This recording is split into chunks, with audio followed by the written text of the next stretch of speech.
इस कहानी को मैंने एडिट और अनुवादित किया है। धन्यवाद। अध्याय 211 कौशल का अभ्यास। मुझे इस बारे में सोचना होगा। रणविजय ने मिंगमैन की ओर देखा और पाया कि वह कार्टून देखने में ध्यान लगा रही थी। इसलिए रणविजय ने रेफ्रिजरेटर से बियर के 2 डिब्बे निकाले, फिर झाओ फैंग के साथ खाने की मेज पर बैठ गया और सोचने लगा। झाओ फैंग को कौन से कौशल का अभ्यास करना चाहिए? रणविजय को एहसास हुआ कि यह एक कठिन विषय था। जब झाओ फैंग को एहसास हुआ कि उसके लिए कुंग-फू सीखना संभव है, तो उसकी आंखें चमक उठीं और वह एक चतुर छात्र की तरह अपने हाथों को खाने की मेज पर टिकाकर बैठ गया। हालांकि उसकी उत्सुक निगाहों के सामने बियर का कैन पीने के बाद भी रणविजय के पास कोई जवाब नहीं था। इसलिए झाओ फैंग धीमी आवाज में पूछने से खुद को रोक नहीं सका, मास्टर, क्या मेरे लिए उपयुक्त कौशल चुनना बहुत मुश्किल है? ये थोड़ा मुश्किल है। रणविजय ने हल्की सी आह भरी, फिर अपना सिर हिलाया और कुछ ऐसा कहा जिससे झाओ फैंग चौंक गया। मैं किसी भी निम्न स्तरीय कौशल के बारे में नहीं सोच सकता जिसका आप अभ्यास कर सकें। झाओ फैंग ठिठक गया, क्या मैं कुछ बुनियादी कौशल का अभ्यास नहीं कर सकता? मम्मा, रणविजय ने सिर हिलाया और कहा, एक बार जब आप न्यूनतम आवश्यकता को पूरा कर लेंगे तो आप कुछ बुनियादी निम्न स्तरीय कौशल का अभ्यास करने में सक्षम होंगे। मास्टर, न्यूनतम आवश्यकता क्या है? झाओ फैंग ने खाली भाव से पूछा। क्यूई रिफाइनिंग का प्रारंभिक चरण। मेरा वर्तमान स्तर। पफ। झाओ फैंग ने लगभग मुंह से खून थूक दिया।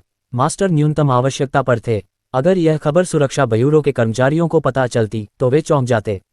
क्यूई स्ट्रेंथ मास्टर्स उनके दिमाग में पहले से ही उच्च रैंकिंग वाली भूमिकाएं थीं, लेकिन वे वास्तव में उनके मास्टर की नज़र में सबसे निचले स्तर पर थे। केवल इस स्तर तक पहुंचने वाले लोग ही कुछ बुनियादी निम्न स्तरीय कौशल सीख सकते हैं। झाओ फैंग ने अंदर से भावुकता से आह भरी और एक व्यंग्यपूर्ण मुस्कान दी। इस दुनिया में लोग, चाहे वे कितने भी दुर्जेय क्यों न हो, कुएं के तल पर मेंढकों की तरह थे। केवल उनके गुरु ही कुएं के बाहर के दृश्यों की प्रशंसा करने में सक्षम थे। लेकिन रणविजय के अगले शब्दों ने झाओ फैंग को फिर से उत्साहित कर दिया। रणविजय ने कहा, मुझे इसके बारे में सोचने दो। अपने वर्तमान स्तर को देखते हुए आप कुछ मार्शल आर्ट का अभ्यास कर सकते हैं, लेकिन मुझे उन्हें सरल बनाना होगा, अन्यथा आपका शरीर इसे संभालने में सक्षम नहीं होगा। रणविजय शरीर की तकनीकों के बारे में बहुत कुछ जानता था और अतीत में उनका इस्तेमाल कर चुका था। हालांकि रणविजय की नज़र में झाओ फैंग को शरीर की तकनीकों जैसी चीज़ों को सीखने की कोई ज़रूरत नहीं थी, क्योंकि वह दहेई की तरह नहीं था जिसने शरीर को परिष्कृत करने के मार्ग का अनुसरण किया, इसलिए उसे उन तकनीकों को सीखने की ज़रूरत नहीं थी। वह क्यूई रिफाइनिंग चरण में प्रवेश करने के बाद मार्शल आर्ट सीखना शुरू कर सकता था। हालांकि वह रणविजय के खजाने की खोज के फॉर्मूले नहीं सीख पाया, लेकिन रणविजय को खेती की दुनिया से बहुत सी उच्च स्तरीय मार्शल आर्ट आती थी। हालांकि चूंकि झाओ फैंग सीखना चाहता था, इसलिए रणविजय उसे कुछ कौशल सिखा सकता था, लेकिन रणविजय उसे जो सिखाना चाहता था वह उन्नत शारीरिक शोधन तकनीक थी। झाओ फैंग को अपनी ताकत बढ़ाने और क्यूई को परिष्कृत करने का रास्ता अपनाना चाहिए, जो मार्शल आर्ट की दुनिया में भी मौजूदा रास्ता था। शारीरिक शोधन तकनीक और मार्शल आर्ट शहर में उसके लिए बहुत काम आएगी। ठीक है मास्टर, तो मैं राहत महसूस करता हूँ, झाओ फैंग ने खुशी से कहा। फिर उसने अपना मुंह बंद किया, अपना सिर हिलाया और कहा, ये हान डोंग तियानपिंग और जिया शानहाओ सभी आज शामिल थे। अगर मैं दिखा तो मैं उन्हें मेरे खिलाफ लड़ने का कारण दे दूंगा। जब तक मैं आपकी मार्शल आर्ट सीखता हूँ, मैं अगली बार समस्याओं को खुद ही हल कर सकता हूँ। रणविजय ने हल्के से मुस्कुराते हुए कहा, क्या उनमें हिम्मत है? अगर दहेई कार्रवाई करता है तो वह उन्हें डरा सकता है। हालांकि चूंकि दहेई कई महीनों तक दिखाई नहीं देता है, इसलिए वे लालच में आ सकते हैं। वे सभी लोग लाभ को बहुत महत्व देते हैं। कुछ देर सोचने के बाद झाओ फैंग ने कहा, मास्टर, मैं आहू और अन्य लोगों को न्यू मून बे के क्षेत्र पर हावी होने के लिए क्यों नहीं ले जाता? अगर वह सफल होता है तो हम प्रभावित नहीं होंगे, चाहे दूसरे कुछ भी करें। मूल रूप से झाओ फैंग इन तुच्छ मामलों को अनदेखा करना चाहता था। हालांकि चूंकि उसने 10 लोगों की लड़ाई में भाग लिया था, इसलिए उसकी पिछली सेवानिवृत्ति पहले ही मजाक में बदल गई थी। उस स्थिति में आहू और उसके आदमियों को सीधे न्यू मून बे में भूमिगत बलों पर हावी होने के लिए ले जाना बेहतर था। ये रेस्तरां बॉस और मिंगमैन के लिए भी अप्रत्यक्ष रूप से फायदेमंद था। उदाहरण के लिए, छोटे मुद्दों को संभालना अधिक सुविधाजनक होगा। जब झाओ फैंग सुबह यहाँ आया तो इस विचार के बीज उसके दिमाग में जड़ जमा चुके थे। जो चाहो करो, रणविजय ने जवाब दिया। मास्टर, मेरे पास एक विचार है। झाओ फैंग ने बियर का एक घूंट लिया और अपनी आंखों में चमक भरते हुए कहा, आखिरकार भूमिगत ताकतें ईमानदार नहीं हैं। मुझे लगता है कि एक कंपनी बनाना बेहतर होगा। इस तरह जब आपको किसी चीज़ की ज़रूरत होगी तो हम पहले से ही सारी व्यवस्था कर सकेंगे। अगर आप चाहें तो एक कंपनी बना लें, रणविजय ने सहजता से कहा। मैं एक बॉडीगार्ड कंपनी शुरू करूंगा। झाओ फैंग की आंखें थोड़ी सिकुड़ गईं जब उसने इस बारे में सोचा। फिर उसने कहा, जब आप मिंगमैन को खेलने के लिए बाहर ले जाते हैं तो कर्मचारी रास्ता साफ कर सकते हैं। इसके अलावा जब आपकी पत्नी काम पर जाती है तो मैं उसकी सुरक्षा के लिए कई महिलाओं को भेज सकता हूँ। काम करना बहुत सुविधाजनक होगा। जब अनन्या के लिए व्यवस्था करने का जिक्र हुआ तो रणविजय के चेहरे पर आखिरकार कुछ दिलचस्पी दिखी। एक पल सोचने के बाद रणविजय ने सिर हिलाया और कहा, ठीक है, आपने जो अभी कहा वही करो, एक सुरक्षा कंपनी बनाओ। यह एक अच्छा विचार है, इसलिए आप योजनाएं बनाना शुरू कर सकते हैं। पहाड़ पर खजाने को संभालने के बाद आप इस मामले से निपटने के लिए निकल सकते हैं। ठीक है। रणविजय के हाव भाव को देखकर झाओ फैंग को अचानक उद्देश्य की भावना महसूस हुई। उसने मुस्कुराते हुए कहा, आप सुरक्षा कंपनी का क्या नाम रखना चाहते हैं मास्टर? बस इसे। रणविजय ने एक पल सोचा, फिर बस इतना कहा, मिंगमैंग सिक्योरिटी। अच्छा नाम। झाओ फैंग ने सोचा कि यह एक उचित नाम है। छोटी राजकुमारी मिंगमैंग की सेवा करने वाली सुरक्षा कंपनी के लिए मिंगमैंग सिक्योरिटी नाम रखना बिल्कुल सही था। लेकिन झाओ फैंग को बस इस बात की चिंता थी कि दूसरे लोगों को ये नाम थोड़ा लड़कियों जैसा लगेगा। वैसे इतना कहना ही काफ़ी है कि उसके मालिक को ये नाम पसंद आया। इसके अलावा झाओ फैंग को भी यह नाम बहुत पसंद आया। उन्हें ये नाम प्यारी छोटी राजकुमारी मिंगमैंग से पसंद आया। मिंगमैंग सिक्योरिटी, झाओ फैंग ने धीमी आवाज़ में कहा और हंसा।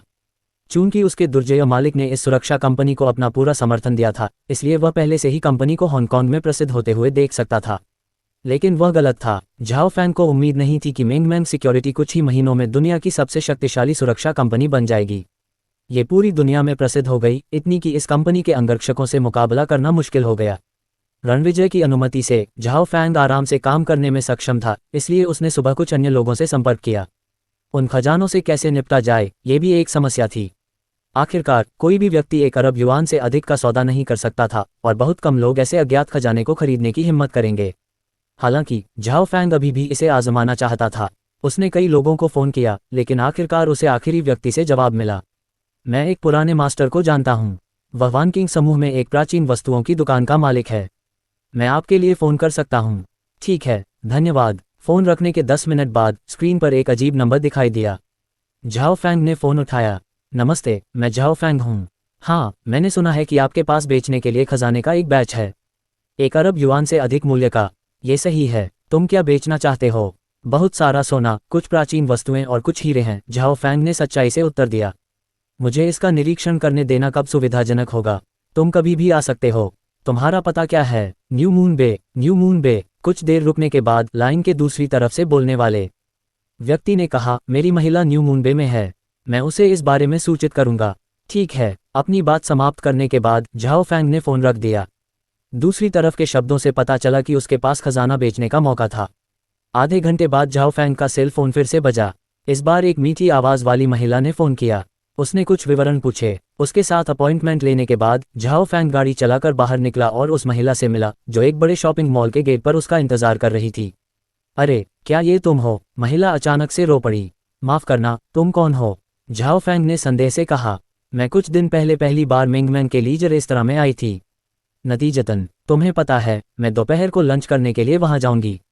महिला ने अपनी जीभ बाहर निकाली। वह लिंजू थी, जो वानकिंग समूह के अध्यक्ष की बेटी थी। रेस्तरां में व्यंजनों का स्वाद चखने के बाद उसने भी उनका लुत्फ उठाया। चूंकि वह सुबह खाली थी, इसलिए वह खरीदारी करने के लिए न्यू मून बे आए और दोपहर में रेस्तरां में स्वादिष्ट भोजन करने की योजना बनाई। ओह, ऐसा लगता है कि रेस्तरां ने एक और प्रशंसक को आकर्षित किया है, झाओ फैंग ने मुस्कुराते हुए जवाब दिया। एक प्रशंसक? हाँ, ये सही है। ये सब इसलिए है क्योंकि रेस्तरां का मालिक ऐसे स्वादिष्ट व्यंजन बनाता है। लिंजू ने अपने होठों को मोड़कर मुस्कुराया और कहा, मैंने देखा कि आप सदस्य की मेज पर बैठे हैं, लेकिन आपने खाने के बाद रेस्तरां की सफाई भी की। मैं एक सदस्य हुआ करता था, लेकिन अब मैं बॉस का अनुसरण करता हूँ, इसलिए मैं रेस्तरां में एक वेटर की तरह हूँ। ओह, लिंजू ने धीरे से अपना सिर हिलाया, फिर अपनी घड़ी पर नज़र डाली और कहा, अभी 8:30 बज रहे हैं। चलिए पहले मुद्दे पर आते हैं। आपने जो सामान बताया है वह कहाँ है? मैं उन्हें चेक करूंगी। मेरे साथ चलो। झाओ फैंग पार्किंग की ओर मुड़ा। तुम आगे चलो और मैं तुम्हारे पीछे चलूंगी। लिंजू ने जवाब दिया और अपनी लाल ऑडी R8 में बैठ गई, फिर झाओ फैंग की कार का पीछा करते हुए माउंट न्यू मून पहुंच गई। पहाड़ की तलहटी में पार्किंग करने के बाद लिंजू झाओ फैंग के पीछे पहाड़ पर चढ़ गई। जंगल से गुजरने के बाद लिंजू की आंखें धीरे धीरे चौड़ी हो गईं। वाह, कितनी खूबसूरत जगह है। ये फूल वाकई बहुत खूबसूरत हैं, घास बहुत साफ सुथरी है और वह पेड़ बहुत ऊंचा है। हाँ, वहाँ चिंपांजी क्यों है? इतने सारे जानवर। झाओ फैंग ने पहले ही इस स्थिति का अनुमान लगा लिया था। पीछे की पहाड़ी को घूरते हुए वह मुस्कुराया और कहा, यह स्वर्ग मेरे मालिक ने अपनी बेटी के लिए बनाया है। रेस्तरां में इस्तेमाल की जाने वाली सभी सामग्री यहाँ उत्पादित की जाती है। यहाँ सब कुछ जैविक है। नहीं, सटीक रूप से कहें तो ये जैविक भोजन से कहीं बेहतर है। ये बहुत बढ़िया है, लिंजू ने आश्चर्य से कहा। मैं तुम्हें सामान दिखाऊंगा, झाओ फैंग ने कहा। फिर वह उसे थंडर यांग पेड़ के पास ले गया। उसने सोचा था कि वे दोनों दो ही शक्तियों का ध्यान आकर्षित करेंगे, लेकिन वे पालतू जानवरों के क्षेत्र में घास पर आलसी ढंग से लेटे हुए थे। वे बिल्कुल भी हिलना नहीं चाहते थे, इसलिए जब उनकी नज़र उन पर पड़ी तो उन्होंने उन्हें अनदेखा कर दिया। हालांकि जब दाहेई ने लिंजू को उनका निरीक्षण करने के लिए खजाने उठाते देखा तो वह घूरता रहा, फिर जल्दी से उठकर दौड़ता हुआ आया। ओह ओह ओह ओह, दाहेई ने चीख मारी। उसके हाव भाव से ऐसा लग रहा था कि वह कह रहा है, रुको, हिलना मत और उसे नीचे रख दो। चिल्लाने के बाद दहेई गुस्से में लिटिल हेई के साथ भाग गया। दहेई की मुद्रा को देखकर ऐसा लग रहा था कि वह लिंजू पर हमला करने की योजना बना रहा था। झाओ फैंग जल्दी से आगे बढ़ा और जल्दी से बोला, अरे अरे अरे, आवेगी मत बनो, वह हम में से एक है। दहेई, शांत हो जाओ, वह एक ऐसी व्यक्ति है जिसे मास्टर ने आमंत्रित किया है। यदि आप उस पर हमला करते हैं तो मास्टर आपको क्रूरता से दंडित करेंगे। उसके शब्द लिटिल हेई को रोकने के लिए पर्याप्त थे, जो पहले से ही लिंजू के पास आ रहा था। अध्याय 212, हिच आओ हिचकी। नन्हा हेई मुड़ा और भाग गया। उसे अभी भी अपने मालिक के शब्द याद थे। अगर कोई कुत्ता आज्ञाकारी नहीं होता तो वह उसे भून देता। दहेई भी रुक गया। उसने घूरकर अपना सिर खुजलाया। ओह ओह ओह ओह, मैं अपने मालिक की अनुमति के बिना हिलने की हिम्मत नहीं कर सकता। यह मेरे मालिक का आदेश है, झाओ फैंग ने एक व्यंग्यात्मक मुस्कान के साथ समझाया। ओह, उसके शब्दों को सुनकर दहेई ने अपने होंठ सिकुड़े और मामले से अपने हाथ धो लिए। हालांकि जब वह जाने वाला था तो दहेई ने आगे बढ़कर झाओ फैंग को धक्का दे दिया। झाओ फैंग 7 कदम पीछे हट गया, लगभग जमीन पर गिर गया। हाँ, तिरस्कारपूर्वक हंसने के बाद दहेई मुड़ा और वापस चला गया। झाओ फैंग एक निश्चित भाव के साथ थंडर यांग पेड़ की ओर मुड़ा। वे क्या कर रहे थे? बस, लिंजू ने डरते हुए पूछा। वे मेरे साथ मजाक कर रहे थे। हम अच्छे संबंध रखते हैं और आमतौर पर साथ में खेलते हैं, झाओ फैंग ने जितना संभव हो सके उतने संयम के साथ कहा। वे वाकई बुद्धिमान हैं। लिंजू ने अपना सिर हिलाया, फिर उसने अर्थपूर्ण ढंग से सोने को देखा और कहा, सारा सोना शुद्ध है, लेकिन किसी व्यक्ति के पास इतनी बड़ी मात्रा में सोना होना दुर्लभ है। मुझे प्राचीन वस्तुओं और हीरों का निरीक्षण करने दें। लिंजू ने कुछ पेशेवर उपकरण निकाले और उनका परीक्षण करना शुरू कर दिया। लगभग 1 घंटे बाद लिंजू खड़ी हुई, एक पल के लिए रुकी और फिर अपने निरीक्षण के परिणामों की घोषणा की। कुल 32 प्राचीन वस्तुएं हैं, जिनमें से 26 असली हैं और 3 नकली हैं।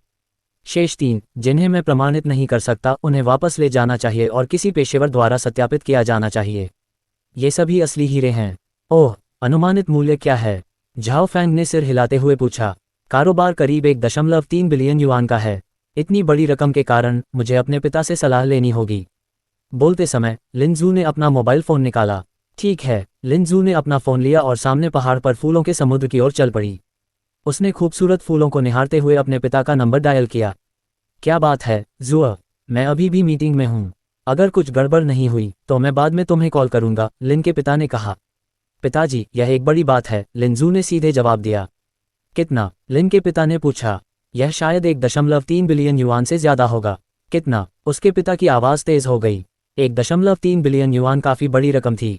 अचानक ये खबर सुनकर उसके पिता चौंक गए। वास्तव में उनकी मौजूदा संपत्ति 2 बिलियन युआन से कम थी, इसलिए इतनी महंगी खरीद करना आसान नहीं था, क्योंकि इससे उनकी मौजूदा व्यावसायिक योजनाएं प्रभावित होती।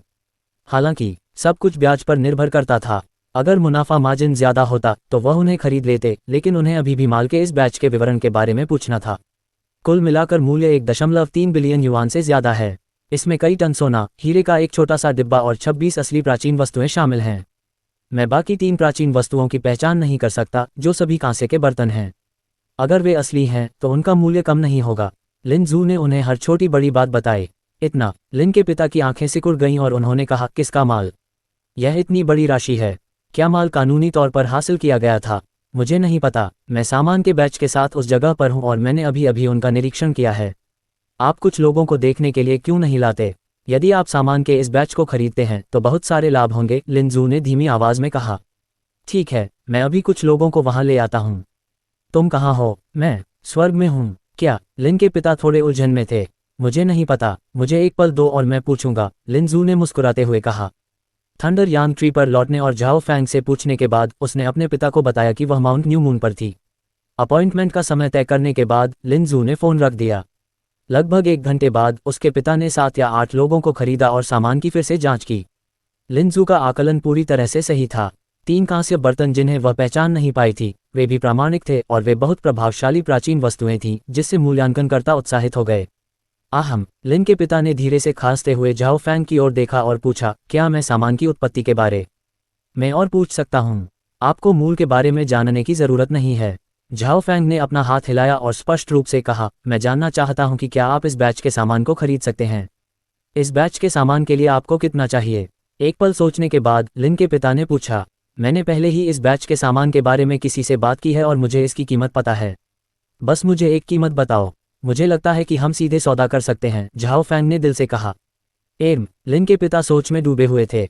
अपनी भौहों को सिकोड़ते हुए 2 मिनट तक सोचने के बाद उन्होंने आखिरकार कुछ शब्द बोले। इस बैच के सामान के लिए 1.32 बिलियन युआन। सौदा, झाओ फैंग ने कहा, फिर हंसे और अपना सिर हिलाया। जिन लोगों से झाओ फैंग ने बात की उनके अनुसार खजाने से 1.2 बिलियन युआन और 1.35 बिलियन युआन के बीच मिलने की उम्मीद थी। झाओ फैंग इसे 1.32 बिलियन युआन में बेचकर काफी संतुष्ट था। आखिरकार ये चोरी हो गया था। यहाँ तक कि उसने भी उम्मीद नहीं की थी कि तांग जान के पास इतनी सारी संपत्तियां होंगी। हम सौदा कर सकते हैं, लेकिन अनुबंध को सामान्य से अलग तरीके से निपटाया जाना चाहिए। थोड़ी देर सोचने के बाद लिन के पिता ने कहा, मैं ये जोखिम नहीं उठाना चाहता कि सामान के इस बैच को खरीदने के बाद अधिकारी इसे जब्त कर लें। इसलिए लेन देन पूरा होने के बाद हम एक अनुबंध पर हस्ताक्षर करेंगे। यदि सामान के इस बैच में 1 महीने के भीतर कोई समस्या नहीं आती है तो धनराशि आपके खाते में स्थानांतरित कर दी जाएगी। यदि कोई समस्या है तो 1 महीना, झाओ फैंग ने थोड़ा भौहें सिकोड़ी। 1 महीना इतना लंबा नहीं है। हमें सामान बेचने में लगभग 3 या 4 महीने लगेंगे, लिन जू ने मुस्कुराते हुए कहा। 1 महीना बहुत लंबा है। आधा महीना, झाओ फैंग ने एक पल सोचने के बाद कहा। उसकी चिंता समझ में आती थी। आखिरकार इन खजानों की उत्पत्ति अज्ञात थी। आधा महीना, लिन के पिता ने इसके बारे में सोचा, फिर सहमति में सिर हिलाया। रुको, मेरी एक और शर्त है। एक बार जब वे सौदा पूरा कर चुके तो लिन जू ने जल्दी से बीच में टोक दिया। क्या शर्त है? झाओ फैंग ने पूछा। मुझे रेस्तरां के लिए सदस्यता कार्ड चाहिए। 1.3 बिलियन युआन के सौदे को देखते हुए क्या आपका बॉस मुझे सदस्यता कार्ड दे सकता है? लिन जू ने मुस्कुराते हुए अपने होंठ सिकोड़े। एक सदस्यता कार्ड? झाओ फैंग थोड़ा अवाक रह गया। उसने कहा, मेरी महिला, आपके पास निश्चित रूप से अपने लिए एक खरीदने के लिए पर्याप्त पैसा है। नहीं, सदस्यता खरीदना बॉस द्वारा दी जाने वाली सदस्यता के समान नहीं है। इसके अलावा इसकी कीमत 10 मिलियन युआन है। मेरे पिता आमतौर पर बहुत कंजूस हैं और मुझ पर 10 मिलियन युआन खर्च करने को तैयार नहीं हैं। लिन जू ने बोलते हुए अपने पिता को गुस्से से घूरा। मैं ये निर्णय नहीं ले सकता, इसलिए मुझे अपने बॉस से पूछना होगा। झाओ फैंग ने सीधे अपना मोबाइल फ़ोन निकाला और रणविजय को फ़ोन किया। उसकी बातें सुनने के बाद रणविजय ने एक सरल उत्तर दिया, मैं मना करता हूँ। झाओ फैंग ने लिन जू को एक व्यंग्यपूर्ण मुस्कान के साथ परिणाम बताया। वह बहुत कंजूस है। वह मुझे सदस्यता कार्ड नहीं देगा, भले ही उसके पास इतना पैसा हो। लिन जू ने मुंह बनाया और बड़बड़ाया। इस समय लिन के पिता ने अपनी बेटी को असमंजस में देखा। वह झाओ फैंग के बॉस के बारे में जानने के लिए उत्सुक होने लगे। इसके अलावा किस सदस्यता कार्ड की कीमत 10 मिलियन युआन है? हालांकि उन्होंने इस मामले में बहुत गहराई से नहीं सोचा। उन्होंने सामान ले लिया और अपनी कंपनी में झाओ फैंग के साथ एक अनुबंध पर हस्ताक्षर किए। अनुबंध पर हस्ताक्षर करने के बाद झाओ फैंग चले गए। जहां तक लिन के पिता का सवाल है, उनका जश्न मनाने का कोई इरादा नहीं था। वह इस माल के बैच से जुड़े कार्यभार के साथ लंबे समय तक व्यस्त रहेगा। अगर उसने चीज़ों की अच्छी तरह से योजना बनाई होती तो वह माल को 1.5 बिलियन युआन से अधिक में बेच सकता था और 200 मिलियन युआन से अधिक का लाभ कमा सकता था। हालांकि यहाँ जो कुछ भी हुआ उसे तुरंत मुख्य कांस्टेबल डोंग जियांगचुआन को भेज दिया गया, जिन्होंने कोई आदेश नहीं दिया। सुरक्षा ब्यूरो ने पहले ही यह खबर घोषित कर दी थी कि वरिष्ठ कर्मचारी जल्द ही इस मामले को संभालने के लिए न्यू मून बे आएंगे। वह केवल झाओ फैंग और रेस्तरां की निगरानी कर सकता था। उसे इस खबर के बारे में कोई जानकारी नहीं थी कि झाओ फैंग ने माल बेच दिया है। पैसे वापस लेना खजाना लेने के समान था। जब तक झाओ फैंग भाग नहीं जाता, उसे कोई कार्रवाई करने की आवश्यकता नहीं थी। वह केवल सुरक्षा ब्यूरो के वरिष्ठों के निर्णय लेने का इंतजार कर सकता था। झाओ फैंग और लिन जू ने कंपनी छोड़ दी और एक साथ रेस्तरां में लौट आए। ठीक 11:30 बजे थे, जो दोपहर के भोजन का समय था। रणविजय रेस्तरां की रसोई में दोपहर का भोजन तैयार कर रहा था, जबकि मिंग मैंग सोफे पर लेटी हुई खिलौनों से खेल रही थी। बॉस, झाओ फैंग रसोई में गया और रणविजय से फुसफुसाया, माल 1.32 बिलियन युआन में बेचा गया है, लेकिन पैसे खाते में ट्रांसफर होने में आधा महीना लगेगा। मम्मा, रणविजय ने अपना सिर नहीं उठाया और बस सामग्री तैयार करना जारी रखा। क्या मुझे लेन देन के लिए आपके क्रेडिट कार्ड का उपयोग करना चाहिए? मैंने उन्हें कार्ड नंबर नहीं छोड़ा है, झाओ फैंग ने जवाब दिया। नहीं, आप इसे स्वयं संभाल सकते हैं, रणविजय ने स्पष्ट रूप से कहा। 1.3 बिलियन युआन उसकी नज़र में 13 युआन के बराबर था। हालांकि झाओ फैंग जानता था कि यह सच था, यहाँ तक कि वह भी 1.3 बिलियन युआन मिलने पर बहुत उत्साहित नहीं था, क्योंकि उसकी दृष्टि पूरी तरह से व्यापक हो गई थी। पैसे का उसके लिए कोई मतलब नहीं था। झाओ फैंग ने सिर हिलाया और वापस टेबल पर आकर बैठ गया। यह महसूस करते हुए कि उनकी बातचीत समाप्त हो चुकी है, लिन जू, जो पास में खड़ी थी, उठी और रणविजय के पास चली गई। उसने उत्सुकता से रणविजय को देखा। क्या बात है? रणविजय ने उसे अजीब तरह से देखा। ये लड़की क्या करने जा रही थी? मैं ही वह व्यक्ति हूँ जिसने तुम्हारे साथ सौदा किया था। लेकिन तुम मुझे सदस्यता कार्ड नहीं दोगे, भले ही लेन देन पूरा हो चुका हो। लिन जू ने धीरे से कहा। मैं सदस्यता कार्ड नहीं दूंगा, रणविजय ने सीधे उत्तर दिया। तुम बहुत कंजूस हो। लिन जू ने उसकी ओर आंखें घुमाईं। उसने रसोई में काउंटर की ओर देखा और पूछा, क्या दोपहर में सदस्यों के लिए कोई व्यंजन होगा? 6 भुने हुए बत्तख होंगे, रणविजय ने सपाट उत्तर दिया। ये कहने की आवश्यकता नहीं थी कि माउंट न्यू मून से बत्तखों के मांस की गुणवत्ता निश्चित रूप से 5 से बेहतर थी। कुछ देर सोचने के बाद रणविजय ने रोस्ट डक पकाने का मन बना लिया। रणविजय बीजिंग के मूल निवासी थे, इसलिए वे बीजिंग रोस्ट डक से स्वाभाविक रूप से परिचित थे। रणविजय अक्सर जो व्यंजन खाते थे वे शांगजिंग के 3 क्लासिक रोस्ट डक रेस्तरां द्वारा बनाए जाते थे। क्वांजू डे नामक पहला रेस्तरां अपने पारंपरिक, समय सम्मानित ब्रांड और तकनीकों के लिए प्रसिद्ध था। दूसरा था चीप स्क्वायर, जिसकी विशेषता इसकी कोल्ड स्टोकिंग तकनीक और इस तथ्य से थी कि वे पोषण को बहुत महत्व देते थे। तीसरा था दादोंग रोस्ट डक, जिसका मुख्य उद्देश्य बाजार को विभाजित करना और उच्च श्रेणी के ग्राहकों की सेवा करना था।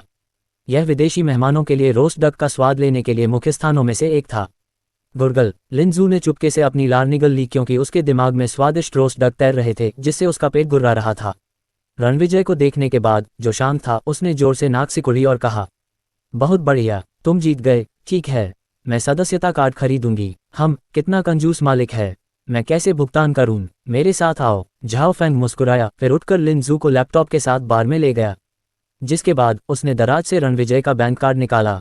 कई दिनों के व्यापार के बाद पूरा दराज पैसों से भरा हुआ था। ये देखकर कि पैसे कैसे इधर उधर बिखरे हुए थे, लिन जू ने अपने होंठ सिकुड़े। पैसे ट्रांसफर करो। झाओ फैंग ने क्रेडिट कार्ड थमा दिया। अध्याय 213। मैं इसे ट्रांसफर कर दूंगा, लिन जू ने नाराज होते हुए कहा, फिर बैंक कार्ड पकड़ा और ऊपर दिए गए आंकड़ों के अनुसार 10 मिलियन युआन खाते में ट्रांसफर कर दिए। ये पैसा उसके पिता ने इनाम के तौर पर दिया था क्योंकि सामान पर मुनाफा बहुत ज्यादा था। पैसे ट्रांसफर करने के बाद लिन जू झाओ फैंग के साथ सदस्यों के सेक्शन में बैठ गई। कुछ ही देर बाद रणविजय के सेल फोन से एक मैसेज आया जिसमें बताया गया कि पैसे उसके खाते में ट्रांसफर हो गए हैं। पहला 10 मिलियन युआन स्तर का सदस्यता कार्ड बिक चुका था। सभी सामग्री तैयार करने के बाद रणविजय काउंटर पर गया, काले हीरे से जड़ा सदस्यता कार्ड निकाला जिसका नंबर 11 था। लिन जू के पास गया और उसे सौंप दिया, फिर कहा, ये रहा आपका सदस्यता कार्ड। आखिरकार मुझे सदस्यता कार्ड मिल ही गया। ये तो और भी अच्छा है। मुझे कुछ मिलना चाहिए क्योंकि मैंने 10 मिलियन युआन खर्च किए हैं। सदस्यता कार्ड लेने और एक पल के लिए उस पर नजर डालने के बाद लिन जू ने उसे खुशी से रख दिया। बॉस, वान परिवार, सन डोंगहेंग का परिवार हमारे साथ इन 3 टेबलों पर कब्जा करते हैं। जब तक लिन जू अकेले बैठना नहीं चाहती तब तक पर्याप्त सीटें नहीं हैं, झाओ फैंग ने कहा। ये सही है, मैं एक ही टेबल पर अजनबियों के साथ नहीं बैठना चाहता, लिन जू ने सिर हिलाते हुए जवाब दिया। ओह, उसकी बातें सुनकर रणविजय ने इधर उधर देखा और पाया कि वह केवल पियानो की तरफ खिड़की के सामने जगह बना सकता है। इसलिए रणविजय ने खिड़की के सामने सजावटी अलमारियों की ओर इशारा करते हुए कहा, उन अलमारियों को फेंक दो और कुछ टेबल और कुर्सियां खरीद लो। जैसे ही उसने बोलना समाप्त किया, रणविजय वापस रसोई की ओर मुड़ गया। ठीक है, झाओ फैंग ने जवाब दिया, फिर उठकर उन सभी अलमारियों को बाहर कूड़ेदान में ले गया। जब वह रेस्तरां में वापस आया तो उसने लिन जू की ओर देखा और कहा, मैं टेबल खरीदने जा रहा हूँ। क्या तुम मेरे साथ आना चाहोगी? इस तरह तुम अपनी पसंद की शैली चुन सकती हो। ठीक है, लिन जू ने मुस्कुराते हुए जवाब दिया और झाओ फैंग के साथ खरीदारी करने के लिए उठ गई। वे दोनों आधे घंटे बाद वापस आए। उन्होंने 3 छोटी यूरोपीय शैली की चौकोर टेबल और 6 कुर्सियां खरीदी जो सभी बहुत शानदार थीं। इस समय रेस्तरां के बाहर कई लोग पहले से ही लाइन में इंतजार कर रहे थे। जब उन्होंने झाओ फैंग और एक सुंदरी को टेबल और कुर्सियां ले जाते देखा तो वे चौंक गए। क्या हुआ? क्या बॉस और टेबल जोड़ने जा रहा है? क्या इसका मतलब यह नहीं है कि कतार में लगने का समय कम हो जाएगा? ये बहुत बढ़िया है। बॉस ने आखिरकार कुछ और टेबल और कुर्सियां जोड़ दी। सपने देखना बंद करो, मुझे लगता है कि एक और नया सदस्य आ गया है। क्या ये संभव भी है? अब सदस्य बनने के लिए 10 मिलियन युआन खर्च करने पड़ते हैं। मुझे नहीं पता, बस एक नज़र डालो। उद्धरण चिन्ह ... उद्धरण चिन्ह। लोग धूल उड़ा रहे थे और लगभग सभी ने इधर उधर देखा। उनकी निगाहों के नीचे झाओ फैंग और लिन जू ने सभी टेबल और कुर्सियों को रेस्तरां के दाईं ओर खिड़की की दिशा में रख दिया। झाओ फैंग को ऐसा लग रहा था कि वह सबकी बातें सुन रहा था। वह हंसा, कंप्यूटर काउंटर से एक पेन निकाला, फिर दरवाजे के सामने लगे साइन पर चला गया और उस पर नंबर बदल दिया। सदस्यताएं बिकी 11/20। लिखने के बाद झाओ फैंग शांत भाव से रेस्तरां में वापस आया। इस समय एक जिज्ञासु व्यक्ति उठा और चला आया। अभी जो लिखा था उसे देखने के बाद उसकी आंखें धीरे धीरे चौड़ी हो गईं। हे भगवान, ये सच है। हे भगवान, एक और सदस्यता कार्ड बिक गया। ये खबर तुरंत लाइन में लगे लोगों की भीड़ में फैल गई। हे भगवान, 10 मिलियन युआन का सदस्यता कार्ड, मैं इसके बारे में सोच भी नहीं सकता। उस युवा सुंदरी ने अप्रत्याशित रूप से सदस्यता कार्ड खरीदने के लिए 10 मिलियन युआन खर्च कर दिए। उसकी कीमत कितनी है? हे भगवान, वह दूसरी पीढ़ी की सुपर अमीर होगी। इसके बारे में सोचने की कोई ज़रूरत नहीं है। वह बिल्कुल अमीर है। ये रेस्तरां वाकई डरावना है। यहाँ तक कि 10 मिलियन युआन का सदस्यता कार्ड भी बेचा गया। कितना भयानक! उद्धरण चिन्ह उद्धरण चिन्ह। न केवल बाहर के लोग बल्कि लियांग मेंकी, सन डोंगहेंग, सन मिंग और अन्य सदस्य भी लिनजू को देख रहे थे, जो खिड़की पर अकेली बैठी थी, उत्सुकता से। उन्होंने अनुमान लगाया था कि वह नई सदस्य है और जानते थे कि नए सदस्य को 10 मिलियन युआन का भुगतान करना होगा। उन्होंने ये भी सोचा कि सदस्यता कार्ड पर 10 मिलियन युआन खर्च करने वाले लोग असाधारण होंगे। कम से कम अपनी मौजूदा संपत्तियों को देखते हुए सनमिंग को नहीं लगा कि वह इसे खरीद सकता है। इस बीच यू किंग और झाओ दाहू भी 10 मिलियन युआन का सदस्यता कार्ड खरीदने में असमर्थ थे। हालांकि लियांग मेंकी शांत थी। भले ही इस सदस्यता कार्ड की कीमत 10 मिलियन युआन होती, लेकिन वह चाहती तो इसे खरीद सकती थी, क्योंकि उसका मूल्य लिनजू से कहीं ज्यादा था। अरे अरे अरे, क्या वह नई सदस्य है? झाओ फैंग के बैठने के बाद यू किंग ने कुछ जिज्ञासा के साथ पूछा। ये सही है, उसने आज सदस्यता कार्ड खरीदा है। झाओ फैंग ने सिर हिलाया और जवाब दिया। वाह, 10 मिलियन युआन, कितना भयानक है! झाओ दाहू ने आक्रामक आवाज निकालते हुए मुस्कुराया। सामान्य परिस्थितियों में यू किंग निश्चित रूप से पीछे मुड़कर उसे डांटती, दफा हो जाओ। बहुत घिनौना है, लेकिन उसने उसे अनदेखा किया और कुछ आश्चर्य के साथ लिनजू को देखा, फिर उसने अपना सिर हिलाया और कहा, यह बहुत बढ़िया है, उसने 10 मिलियन युआन का सदस्यता कार्ड खरीदा है। आह, बॉस आसानी से बहुत पैसा कमा सकता है। हाँ, बॉस की नज़र में ये पैसा नगण्य है, झाओ फैंग ने ठहाका लगाते हुए कहा। बॉस को 1.32 बिलियन युआन मिलने वाला था, इसलिए 10 मिलियन युआन का सदस्यता कार्ड सिर्फ एक छोटा सा एपेटाइजर था। नगण्य! लियांग मेंकी ने झाओ फैंग को अजीब तरह से देखा और अपना मुंह बंद कर लिया। फिर उसने अपनी आंखों में वैभव के साथ रणविजय को देखा और कहा, मुझे पता है कि बॉस कोई साधारण व्यक्ति नहीं है। वह बहुत शक्तिशाली होना चाहिए। अन्यथा मुझे उसमें कोई दिलचस्पी नहीं होगी। झाओ फैंग अचानक से जम गया। उसे लगा जैसे उसने अपने पैर में गोली मार ली हो। पफ! यू किंग ने अचानक अपनी हिलार से दम घोंट दिया, जिसने लियांग मेंकी और झाओ फैंग का ध्यान आकर्षित किया। उन्होंने देखा कि यू किंग की नज़रें दरवाजे की ओर ही थीं। पीछे मुड़ने के बाद दोनों लोगों को समझ में आ गया कि क्या हो रहा है। साफ कपड़े पहने एक आदमी 2 प्लास्टिक बैग लेकर आया था, जिसमें कुल 6 भुने हुए बतख थे। भुने हुए बतख! लियांग मेंकी की आंखें चमक उठीं। लोगों की नज़रों के सामने भुने हुए बत्तखों को लेकर आदमी रसोई में गया, फिर रणविजय की ओर मुस्कुराया और कहा, बॉस, आपके भुने हुए बतख तैयार हैं। इन बत्तखों की गुणवत्ता पूरी तरह से वर्णन से परे है। वे बहुत सुगंधित और अद्भुत हैं। मम्मा! रणविजय ने बैग लिया और धीरे से अपना सिर हिलाया। तो फिर चीयर्स! आदमी मुस्कुराया और जाने के लिए मुड़ा। इस बिंदु पर यू किंग दौड़कर आए। बैग में भुने हुए बत्तखों को घूरते हुए उसने मुंह में लार ली और कहा, बॉस, क्या हम दोपहर के भोजन के लिए भुने हुए बत्तख खाएंगे? क्या तुम उन्हें नहीं देख सकते?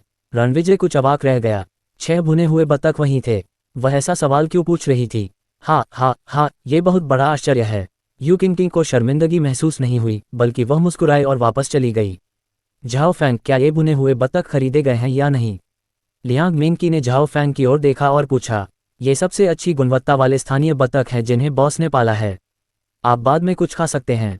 स्वाद निश्चित रूप से सबसे अच्छा है, झाओ फैंग ने मुस्कुराते हुए उत्तर दिया।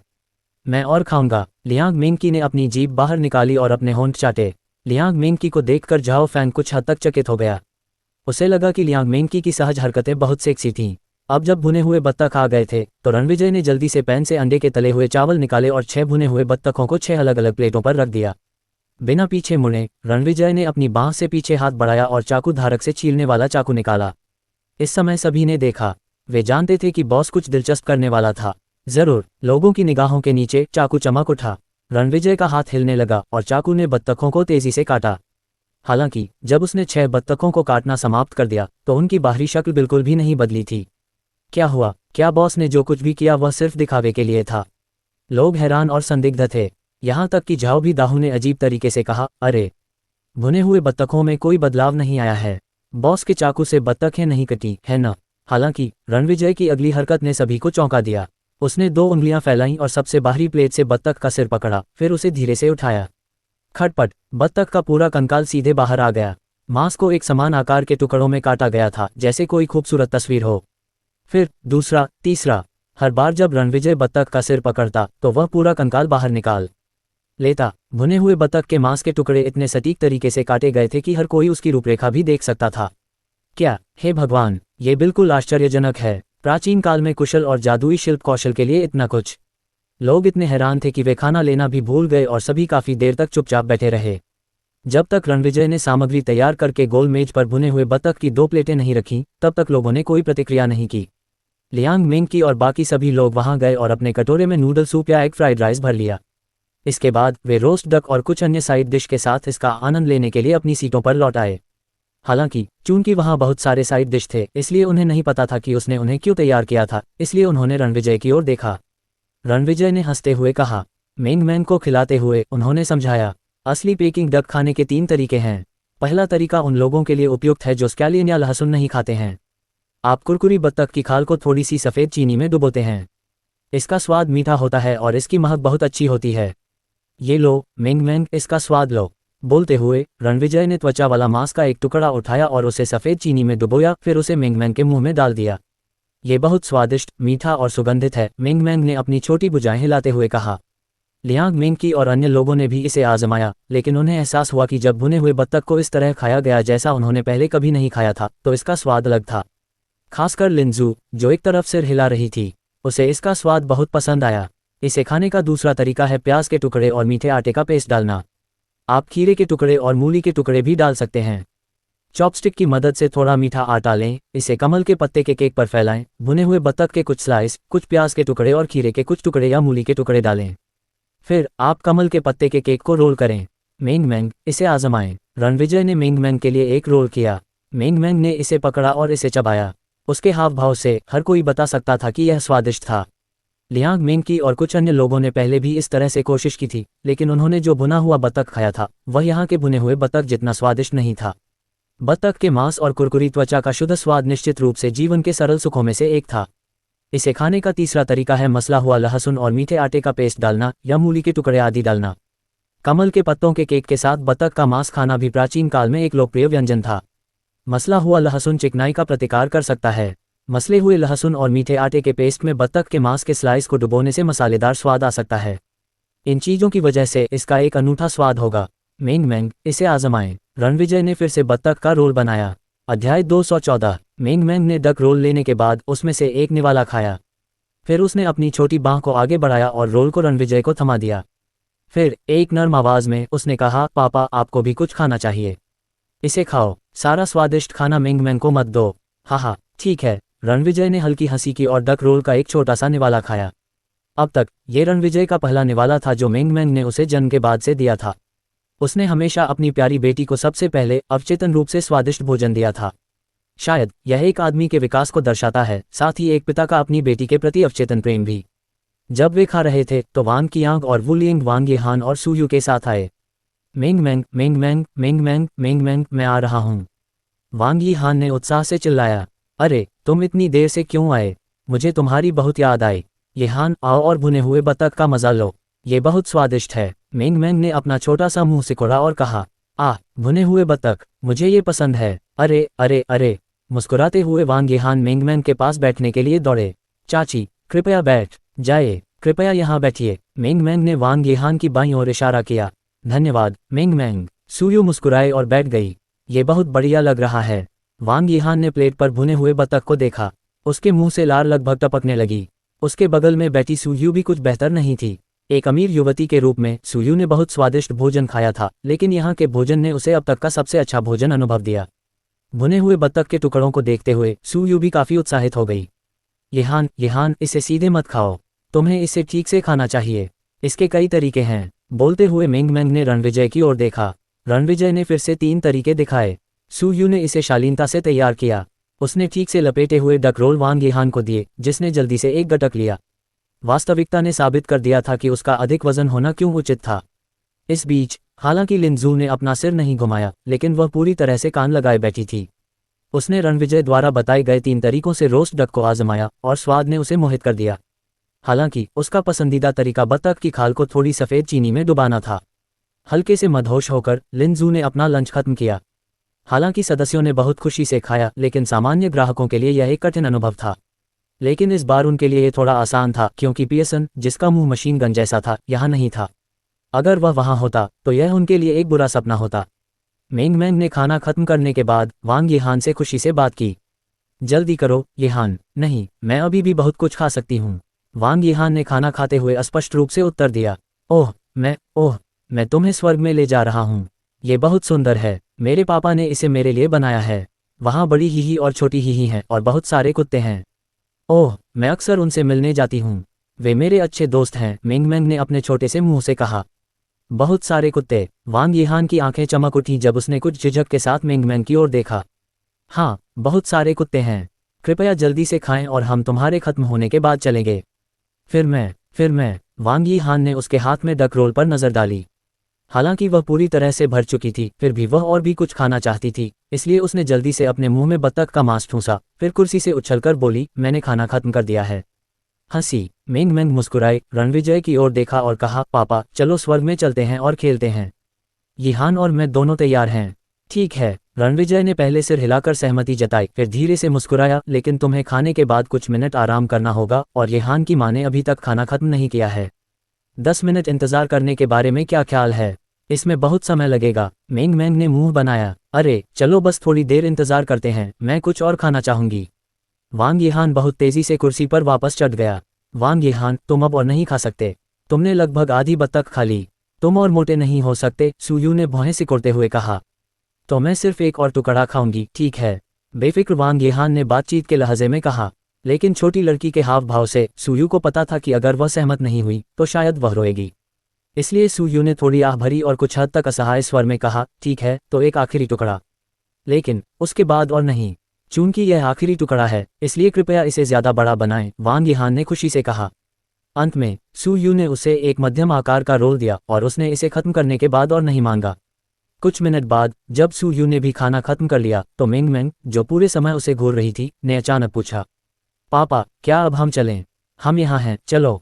रणविजय ने मेंग मैंग की उम्मीद भरी छोटी आंखों को देखा और मुस्कुराते हुए कहा, बहुत बढ़िया, चलो स्वर्ग चलते हैं। यीहान चलो। मेंग मैंग कुर्सी से उतरने का इंतजार नहीं कर सकती थी और वांग यीहान के साथ रेस्तरां से बाहर भाग गई। रणविजय और सुयू उठे और उनके पीछे पीछे बाहर चले गए। सुयू वांग यीहान को अपनी पोश पैनामेरा में ले जाने का इरादा कर रही थी, लेकिन छोटी लड़की मेंग मैंग के साथ बैठना चाहती थी, इसलिए सुयू भी पांडा कार में बैठ गई।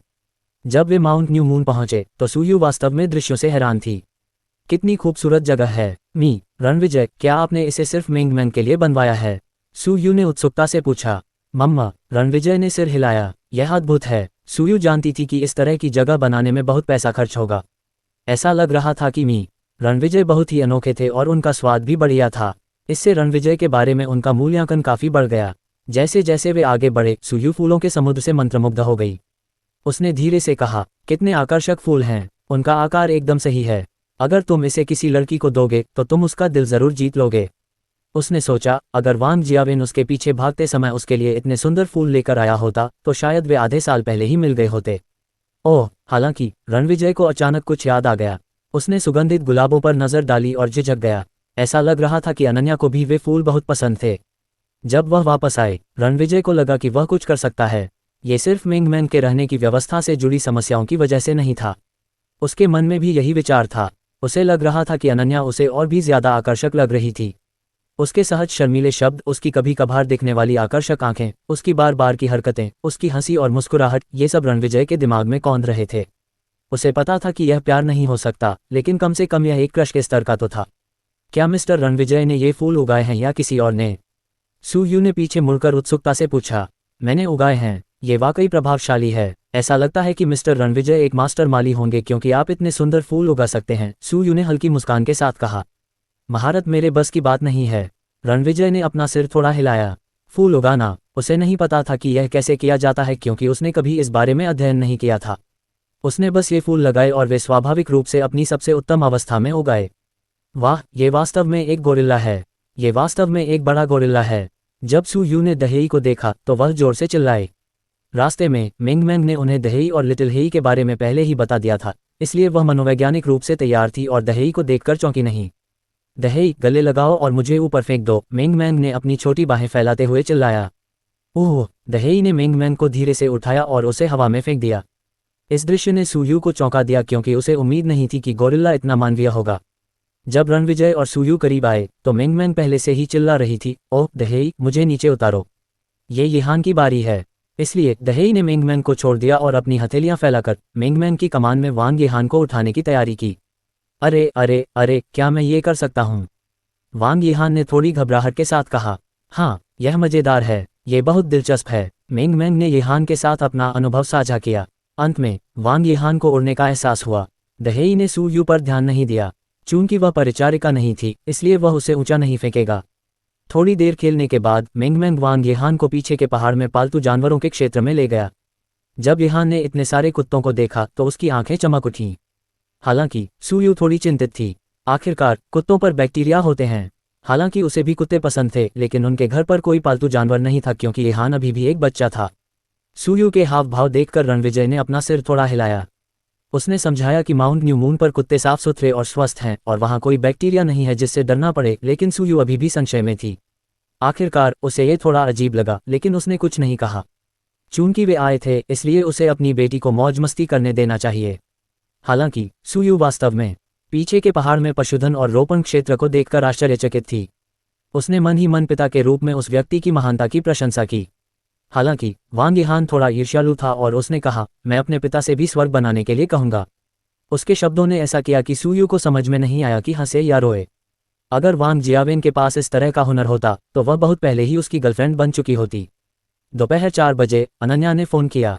रणविजय, मैं थोड़ी देर में विमान में सवार हो जाऊंगी, मैं एक कार्यक्रम में भाग लेने के लिए शांगजिंग जा रही हूँ। मम्मा, रणविजय ने जवाब दिया। मम्मा, अनन्या ने मुंह बनाया। उसका क्या मतलब था? उसने मेरे लिए कोई चिंता क्यों नहीं दिखाई? तो अनन्या ने थोड़ा सा मुंह बनाया और कुछ गुस्से में कहा, जब भी मैं तुम्हें बुलाती हूं तो तुम हमेशा ऐसा क्यों करते हो? अगर तुम इसी तरह से व्यवहार करते रहे तो मैं तुम्हें फिर कभी नहीं बुलाऊंगी। रणविजय एक पल के लिए स्तब्ध रह गया। उसका क्या मतलब था? एक पल सोचने के बाद रणविजय ने फिर पूछा, जियांगचेंग में तुम्हारे कार्यक्रम के बारे में क्या? कार्यक्रम बर्बाद हो गया और उसके खेले जाने की संभावना नहीं है। ये स्पष्ट नहीं है कि शांगजिंग में कार्यक्रम कैसा होगा। अगर यह अच्छा रहा तो इसका प्रभाव अच्छा होना चाहिए, अनन्या ने धीरे से जवाब दिया। ठीक है, अगर तुम्हें शांगजिंग में कोई परेशानी है तो बस मुझे फोन करो, रणविजय ने हंसते हुए कहा। ऐसा इसलिए है क्योंकि शांगजिंग मिस्टर रणविजय का इलाका है। शायद इसीलिए तुम इतने आश्वस्त हो। जब मैं पहले जियांगुआन गया था तब तुमने कुछ क्यों नहीं कहा? अनन्या ने नाक सिकुड़ी और हंस पड़ी। नहीं, मेरा मतलब है कि अगर तुम मुसीबत में पड़ोगी तो मैं खुद वहां चला जाऊंगा। शांगजिंग में मुझे किसी चीज की परवाह नहीं है, रणविजय ने सहजता से जवाब दिया। अध्याय 215। अनन्या को उन 5 सालों की याद आ गई जब रणविजय ने बहुत मुश्किल समय बिताया था। वह चुप थी और रणविजय के लिए कुछ दुखी भी थी। मेहरा परिवार द्वारा निकाले जाने के बाद वह निराश और हताश हो गया था। यहाँ तक कि उसके सगे भाई भी परिवार के दबाव में उसकी मदद नहीं करते थे। हालांकि उन्होंने रणविजय को कुछ पैसे देने की कोशिश की लेकिन जिद्दी आदमी ने पैसे नहीं लिए। अनन्या कुछ सेकंड के लिए चुप रही, फिर उसे एक महिला की आवाज़ सुनाई दी। वह तुरंत स्तब्ध रह गई। एक महिला, तुम कहाँ हो? अनन्या की आवाज़ थोड़ी ठंडी हो गई। मैं माउंट न्यू मून पर हूँ। क्या तुम वहाँ एक महिला को लेकर गए थे? अनन्या के स्वर में सवालिया निशान था। रणविजय एक महिला को खूबसूरत माउंट न्यू मून पर ले गया। क्या उसने वाकई दूसरों को इतनी खूबसूरत जगह दिखाए? क्या होगा अगर वह महिला उस पर मोहित हो गई? क्या होगा अगर वह महिला उस पर आसक्त हो गई? माउंट न्यू मून उसकी बेटी के लिए बनाया गया था। वह किसी दूसरी महिला को वहाँ कैसे ले जा सकता है? अनन्या को गुस्सा आया। उसने सोचा, क्या कमीना है?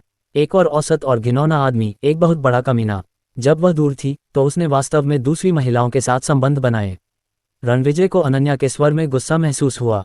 उसने तुरंत जवाब दिया, नहीं, तुम क्या सोच रही हो? वह मेंगमैन के दोस्त की माँ है। अनन्या ने जवाब में धीरे से खर्राटे लिए और कुछ नहीं कहा।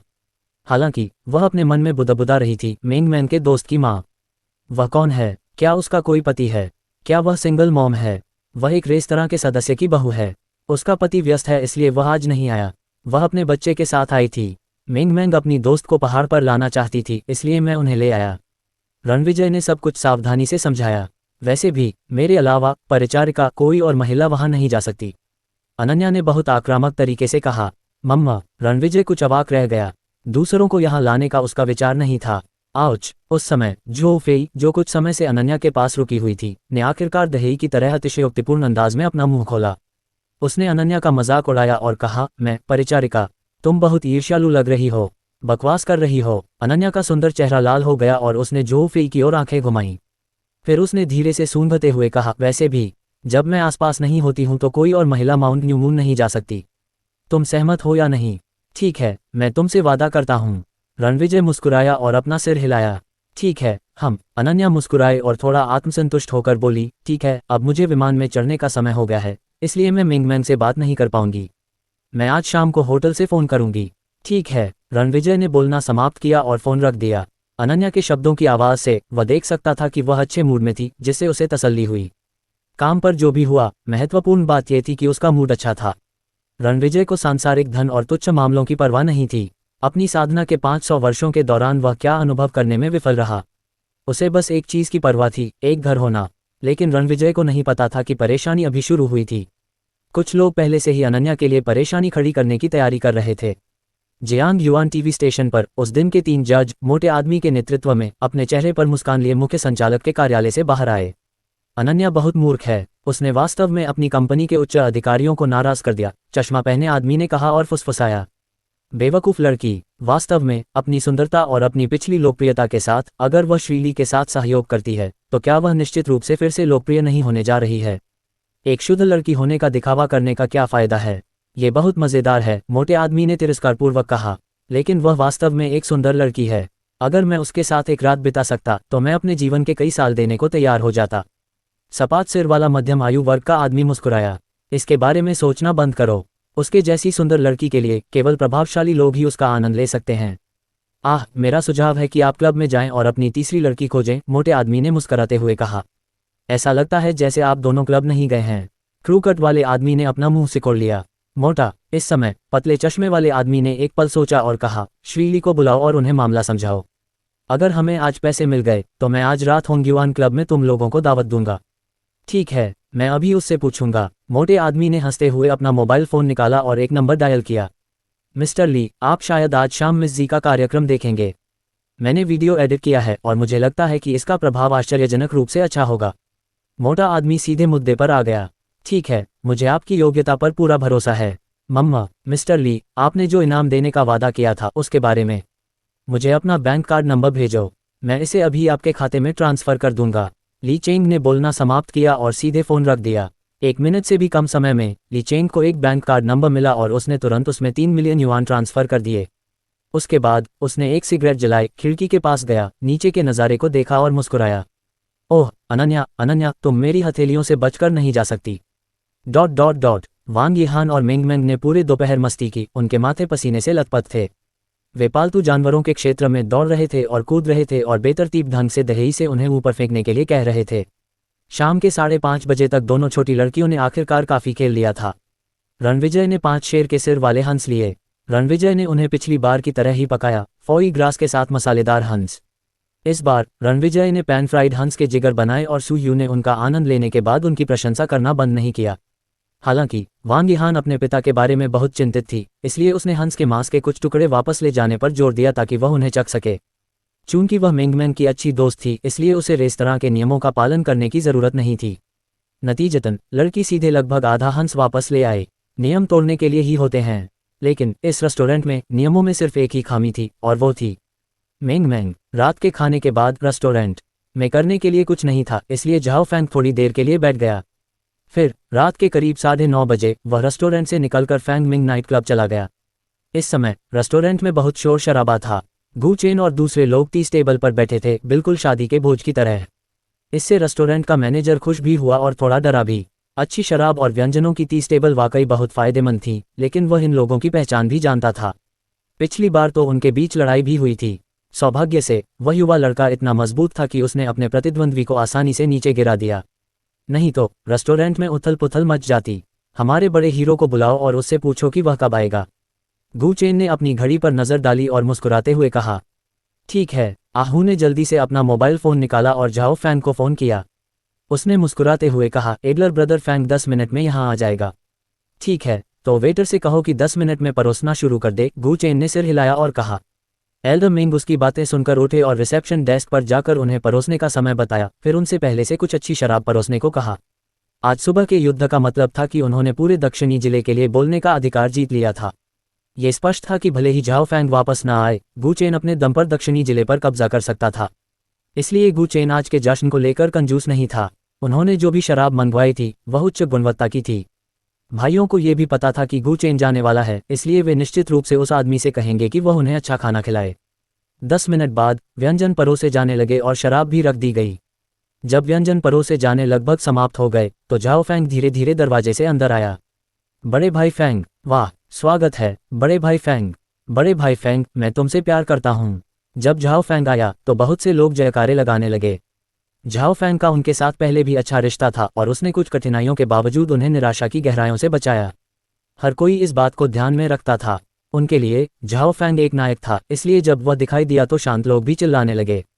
भीड़ के जयकारों के बीच झाओ फेंग मुस्कुराया और गु चेन की ओर चलते हुए अपना सिर हिलाता रहा। चलो, मैं आज रात तुम्हें नशे में धुत कर दूंगा। गु चेन मुस्कुराया और कहा। झाओ फेंग को अपने पास बैठने के लिए आमंत्रित करने के बाद गु चेन ने शराब का एक गिलास उठाया, खड़े हुए भीड़ को देखा और चिल्लाया, पहला गिलास हमारे नायक झाओ फेंग के लिए है। चीयर्स। भीड़ ने एक ही समय में शराब का पहला गिलास पी लिया। झाओ फेंग, तुम्हें भी कुछ कहना चाहिए, गु चेन ने कहा। मुझे कुछ कहना है। झाओ फेंग ने सिर हिलाया, हाथ में गिलास लेकर खड़ा हुआ और बोला, मेरे भाइयों, मैं ये पहला घूंट पीता हूँ। ठीक है। जब उसने पीना समाप्त किया तो झाओ फेंग की नज़र आहू, एल्डर मेंग और वहां मौजूद सभी लोगों पर पड़ी। जब उसने झाओ फेंग की नज़र देखी तो गु चेन को एक अशुभ एहसास हुआ। ऐसा क्यों लग रहा है कि उसे कुछ महत्वपूर्ण घोषणा करनी है। उसका अंतर्ज्ञान सही था। झाओ फेंग ने प्रसन्नतापूर्वक कहा, आज रात हम जी भरकर पिएंगे, लेकिन उससे पहले मुझे एक बात कहनी है। मैं एक कंपनी खोलना चाहता हूँ, एक सुरक्षा कंपनी। इसका उद्देश्य दूसरों की सुरक्षा करना नहीं है। कंपनी केवल एक परिवार की सेवा करती है, यानी मेरे बॉस का परिवार। मैं केवल आपके प्रति अपने स्नेह के कारण ये सुरक्षा कंपनी स्थापित कर रहा हूँ। मेरे भाइयों, मुझे लगता है कि आप लोगों को मेरी पिछली ताकत का अंदाजा होगा। मैं पहले कुंग जिंगटियन का मुकाबला नहीं कर सकता था, तो मैं इस बार उसे क्यों हरा पाया? यह मेरे बॉस की वजह से है। बात करते हुए झाओ फेंग बहुत भावुक हो गया। ये कहा जा सकता है कि गुरु ने उसे एक नया जीवन दिया, जिससे वह उस स्तर तक पहुंच गया जो उसके लिए पहले दुर्गम था। उसने इस बात को गहराई से मन में रखा। एक गहरी सांस लेने के बाद झाओ फेंग ने धीरे से कहा, मैं आपको बता सकता हूं कि मेरा बॉस बहुत बहुत शक्तिशाली व्यक्ति है। वह इतना शक्तिशाली है कि आप इसकी कल्पना भी नहीं कर सकते। मेरे आवेदन पर वह मुझे कंपनी चलाने देने के लिए सहमत हो गया। इसलिए मैं हमारी पार्टी से पहले आपको इस बारे में बता रहा हूं। मैं आपको बहुत कुछ नहीं बता सकता। आपको बस ये जानने की ज़रूरत है कि मैंने अपने बॉस के साथ कुछ ही दिन बिताए हैं और मेरी लड़ने की क्षमता पहले से 10 गुना अधिक बढ़ गई है। झाओ फेंग की बातें सुनकर उपस्थित अधिकांश लोगों की आंखें चौड़ी हो गईं। कौन नहीं चाहता कि उसका शरीर मजबूत हो और वह भूमिगत ताकतों के बीच एक प्रसिद्ध व्यक्ति बन जाए। उन सभी का सपना था कि वे नीली शर्ट और तलवार लेकर दुनिया भर की यात्रा करें। इस समय वे झाओ फेंग के शब्दों से ग्रस्त थे। गु चेन ने एक व्यंग्यात्मक मुस्कान दी और कहा, आपने मुझे लगभग मना लिया, लेकिन मेरी एक अलग महत्वाकांक्षा है। झाओ फेंग, शांत रहो और मेरे लिए कुछ लोगों को छोड़ दो। अध्याय 216। अगर झाओ फेंग के साथी और उसके आदमी अपने रवैये में लड़खड़ाते तो गु चेन के लिए यह इतना चिंताजनक नहीं होता, लेकिन जब उसे एहसास हुआ कि उसके ज्यादातर आदमियों की आंखें भी चमक रही हैं, तो वह वाकई चौंक गया। अगर हर कोई उसे छोड़कर झाओ फेंग के पीछे चला जाए तो वह भविष्य में कैसे पैर जमा पाएगा? वह एक स्वतंत्र और आसान जीवन चाहता था और किसी एसोसिएशन में बॉस में से एक बनना स्वीकार कर सकता था, लेकिन वह आधिकारिक तौर पर ऐसा कर्मचारी नहीं बनना चाहता था जो ऐसे बॉस की सेवा करता हो जिससे वह परिचित न हो। हालांकि बॉस बहुत ही दुर्जय लग रहा था, लेकिन उसे संयमित होना पसंद नहीं था। गु चेन की कड़वी हंसी सुनने और सभी के हाव भाव देखने के बाद झाओ फेंग समझ गया कि गु चेन क्या सोच रहा था। झाओ फेंग ने उसे एक आश्वस्त नज़र से देखा, धीरे से खांसा और फिर एक शांत और गहरी आवाज में बोलना जारी रखा। अगर तुम मेरा अनुसरण करते हो तो कुछ शर्तें हैं। सबसे पहले, अगर आप कंपनी ज्वाइन करते हैं तो चाहे आपकी पहले कितनी भी बुरी आदतें क्यों न रही हो, आपको किसी काम से बाहर जाने पर बॉस के सामने गाली देने की अनुमति नहीं है। दूसरा, चूंकि हम एक कंपनी बना रहे हैं इसलिए बहुत सारे नियम होंगे। जो लोग नियमों का पालन करने के लिए तैयार हैं वे शामिल हो सकते हैं। अगर नहीं तो सबसे पहले सबसे खराब स्थिति के बारे में बात करें, मैं आपके साथ बहुत बुरा व्यवहार करूंगा। तीसरा, अगर आप मेरा अनुसरण करना चुनते हैं तो मैं आपको जो भी आदेश दूं आपको वह करना होगा। चौथा, कंपनी ज्वाइन करने का मतलब है आलसी और मज़ेदार जीवन को अलविदा कहना। आपको कठिन प्रशिक्षण का अनुभव होगा और अन्य परिस्थितियों का सामना करना पड़ेगा। सीधे शब्दों में कहें तो अगर आपको बेवकूफ़ी करने के लिए निकाल दिया जाता है तो मुझे दोष न दें। जो लोग उपरोक्त बिंदुओं का पालन कर सकते हैं वे मेरे साथ आ सकते हैं। अब अगर आप टीम में शामिल होना चाहते हैं तो खड़े हो जाए। शुरू में उनमें से अधिकांश उत्साहित थे, लेकिन झाओ फैंग के शब्दों ने उन्हें वास्तविकता में वापस ला दिया। जीविकोपार्जन का उद्देश्य बेहतर जीवन का आनंद लेना था, जिसमें पैसा, प्रसिद्धि और संपत्ति, स्थिति और सुंदर महिलाएं शामिल थीं। हालांकि बड़े भाई फैंग के स्वर ने उन्हें यह समझने दिया कि उनके समूह में शामिल होना सेना में सेवा करने जैसा था। उन्हें अनिवार्य रूप से थोड़ा असहज महसूस हुआ, इसलिए उनमें से अधिकांश ने पीछे हट गए। मैं पहला होऊंगा। पहला हमेशा आहू था, जो अक्सर अशिष्ट था, लेकिन महत्वपूर्ण क्षणों में हमेशा झाओ फैंग के पीछे खड़ा रहता था। जैसे ही झाओ फैंग ने बोलना समाप्त किया, वह खड़ा हो गया। वह नहीं जानता था कि नियम क्या थे, लेकिन वह जानता था कि बड़े भाई फैंग का अनुसरण करना सही विकल्प था। मैं दूसरा हूँ। आहू, ये बच्चा हमेशा बहुत तेज चलता है। एल्डर मिंग मुस्कुराया और खड़ा हो गया। मेरे बारे में इस तरह बात मत करो। तुम भी अभिनय करने में संकोच नहीं करते। आह। 2 अन्य लोग ठहाका लगाते हुए खड़े हो गए। वे चारों झाओ फैंग के अनुयायी थे। वहां 7 लोग मौजूद थे, जिनमें से 4 बिना किसी हिचकिचाहट के खड़े हो गए। बाकी 3 लोगों ने एक दूसरे को देखा और मुस्कुराते हुए सिर हिलाया, लेकिन अंत में खड़े न होने का फैसला किया। उनके मन में भी गु चेन जैसा ही विचार था। उन्हें लगता था कि वह जो नियम बता रहा था उससे वे विवश होंगे, लेकिन वे सहज रहने के आदी थे। इन तीनों लोगों ने गु चेन को देखा और अच्छी तरह से समझ गए कि एल्डर ब्रदर फैंग ने यहाँ सभी को 2 समूहों में विभाजित करने के लिए ऐसा किया है। अब से वह एक कंपनी शुरू करेगा और एक औपचारिक व्यवसाय बनाएगा, जबकि गु चेन अपने आदमियों का नेतृत्व करके दक्षिणी जिले की भूमिगत सेनाओं पर हावी होगा और इन सेनाओं का नया नेता बनेगा। अगर वे गु चेन का अनुसरण करते हैं और अपना नाम बनाते हैं, तो वे असीमित धन और सम्मान का आनंद लेंगे। यही कारण था कि उन्होंने झाओ फैंग को नहीं चुना। अपनी पसंद का एहसास होने पर आहू, एल्डर मिंग और अन्य 2 लोगों ने कुछ नहीं कहा। उन्हें अपना भविष्य खुद चुनने का अधिकार था। एक कहावत है कि जबरन किया गया कोई भी काम अच्छा नहीं होता। हालांकि जू योंग इन लोगों से कुछ हद तक हैरान था। उसने अपना सिर नीचे किया और बहुत देर तक चुप रहा, फिर धीरे धीरे आहू और उसके भाइयों के साथ खड़ा हो गया। उसने गु चेन की तरफ देखा, फिर अपना सिर हिलाया और हंसा। बड़े भाई चेन, मैं इस बार लाओ बियाओ द्वारा लगभग मारा गया था और मैं इस तरह के खतरनाक जीवन जीने से थक गया हूँ। भाई, आपको कुछ और कहने की जरूरत नहीं है। मैं समझता हूँ। गु चेन ने मुस्कुराते हुए सिर हिलाया और जू योंग की बाह थपथपाई और कहा, भले ही तुम उसके साथ जाओ, हम फिर भी भाई रहेंगे। जब भी तुम मुसीबत में पड़ो, तुम मुझसे मदद मांग सकते हो। तुम्हें भुलाया नहीं जाएगा। बोलते समय गु चेन ने अपना दाहिना हाथ कस लिया और उसे अपनी बाईं छाती पर कई बार पटकते हुए कहा कि वह उन शब्दों को याद रखेगा। बहुत बढ़िया। जू योंग ने जोर से हंसते हुए झाओ फैंग की तरफ देखा और कहा, बड़े भाई फैंग, मैं अब से तुम्हारा एक आदमी रहूंगा। चले जाओ, मैं समलैंगिक नहीं हूँ। झाओ फैंग ने मुस्कुराते हुए उसे डांटा।